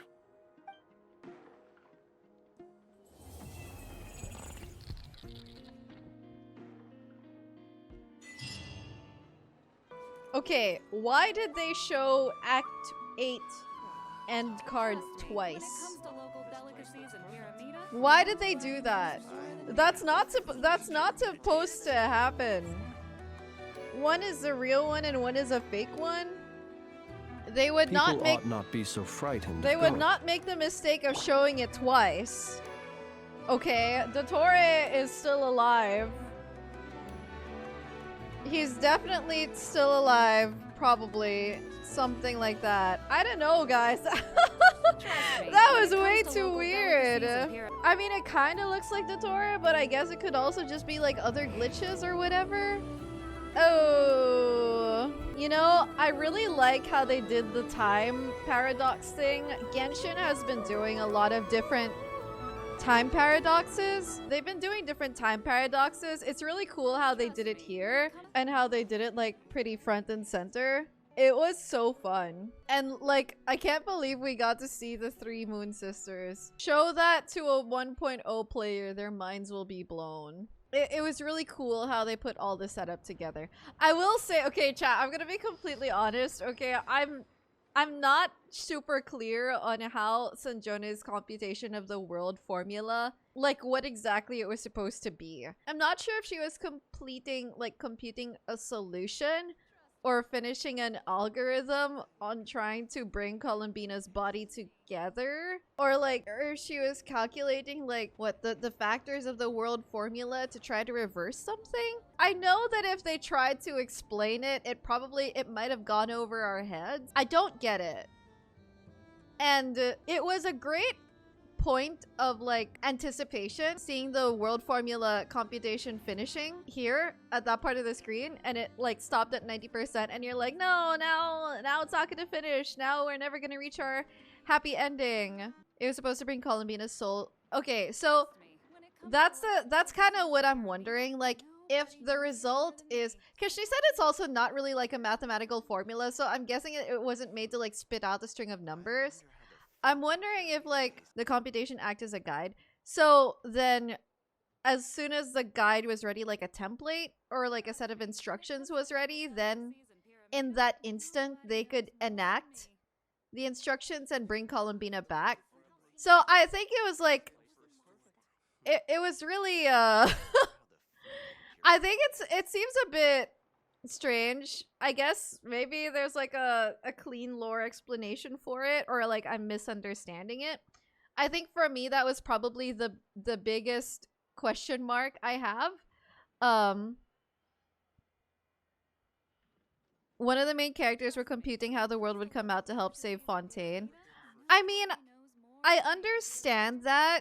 I know that they were like, I know that their end goal was to save Fontaine and stop the loop of civilizations dying from happening. Like, I understand that was their goal, but I don't really understand how finishing it in that instant would have like instantly brought Columbina back, you know? So I think it's just something that like, I guess lacks clarity and maybe needs a book full of lore to explain, or maybe some very well thought out paragraphs. If you guys have any like, I think the pacing of it, all in all, it was really good, except for, I think the only part that it halted was when Sandrone in Act 7 did her like entire monologue scene where she was literally like talking to herself and we were Polonia. Because, you know, it's a little hard to do a solo scene where she's kind of just talking to herself. And she's also talking about stuff that, you know, Sandrone is very smart, only she kind of understands that train of thought. And we kind of just get names of like Renee and Alan and like, or Alain, and it's like this and that. It was, you know, and for lore For lore nerds, it's very interesting to like hear that front and center, but because I feel like I didn't get a clear explanation of how exactly all of that converged and concluded into bringing Colombina back. Like, we saw it happen and it was very epic. I just felt like it was a bit info overload. I think it was very clear to me what Colombina's plan was. Having Luonatar as an anchor, spreading her body out as Kuvaki, leaving her soul in the prison. I thought all of those were very well thought out. I think it was really cool that we got to have a conversation with the sisters. I loved seeing Tholindis and Rier. I think I would honestly, like, this quest, like, I feel like it was one of the most satisfying quests, like, main arc enders, because we got so much information about our past. Well, I wouldn't say we got so much information, but it tied back to us very well, instead of the Archon just being like, sorry, I don't know much about your sibling, but here's like a bit of news I heard from far away. You know, like Colombina ended with actually keeping her promise and bringing us somewhere that she could give us, like, she could provide us more information. Dtore was so fun. I think it was just really funny that he kept begging us. Like, dude, that guy, he would not... No one has ever wanted the Traveler more than Dtore has. It was crazy. Do you think that's the end for Rier? I think it is. I think that's the end for Rier and Tholindis. And I think it was a pretty appropriate end. I'm actually happy with how they ended, because it's kind of like, you know, it's neither, it's tragic, but it's not like the worst ending. In some senses it is, but it's kind of like a deserved ending. Colombina's a plane, and Sandrone's computing where the plane's coordinates would be. Oh, so, okay. I mean, so they were kind of computing, like, a point in space-time to bring her back? And, yeah, I do like how Colombina's character did develop over time. You know, she went from, like, being kind of resentful about humanity, and then she learned to, like, love people, and now she wants to give back to her home. I really like the paradox that they built of Colombina and then, like, manifesting herself, because it also comes with the emotional character growth of Colombina having a home but not recognizing it's her home, and then recognizing it, and that she chooses it to be her home, and that's why she gives that home to herself. I think it's cool. Read Rier drip marketing and read what Ved was saying about Rier. If anyone can send the link, because I'm too tired to dig it up myself. I'm about to end stream. Yeah, it's really interesting. I feel like it was a really good build-up. The Dtore boss fight was definitely fun. And the way that Colombina's paradox, I was saying, like, at the start, oh, this feels like an Interstellar thing, but then it did an entire paradox. Interstellar also has, like, a paradox thing, and I actually like it. I was, like, wondering, could this entire quest have been done without Varka? I think he was there to, like, pull the favor of the Hexen Circle, because he's the one who, like, had the meeting with them, and he was there for some epic moments, but I feel like this wasn't really Varka's Varka quest, right? I feel like it was just like he was there for the vibes. I'm pretty happy overall with how everything was tied up. At least I felt like the big questions were mostly answered. I'm gonna be turning over the world formula thing towards, like, for a while. Well, Sandrone definitely had her own character development. I really liked how Sandrone and Colombina's relationship was explored. It feels like the storytelling felt tight, you know? Tight in the good sense, where, like, everything was, like, building up to each other. It was cohesive. I was, like, cliffhangers everywhere left. It kept switching POV. It got a little bit annoying at some point, but it was just, like, it kept driving the story. The climax of Dottore's fight, I like that we actually had the stakes of Sandrone. You know, it's been a while, I think, since we had a key character die, literally. And the music was crazy. It went so crazy in some parts. That's it for this stream. I hope all of you have a great day or a good night, and I'll see you soon. Take care. Mwah.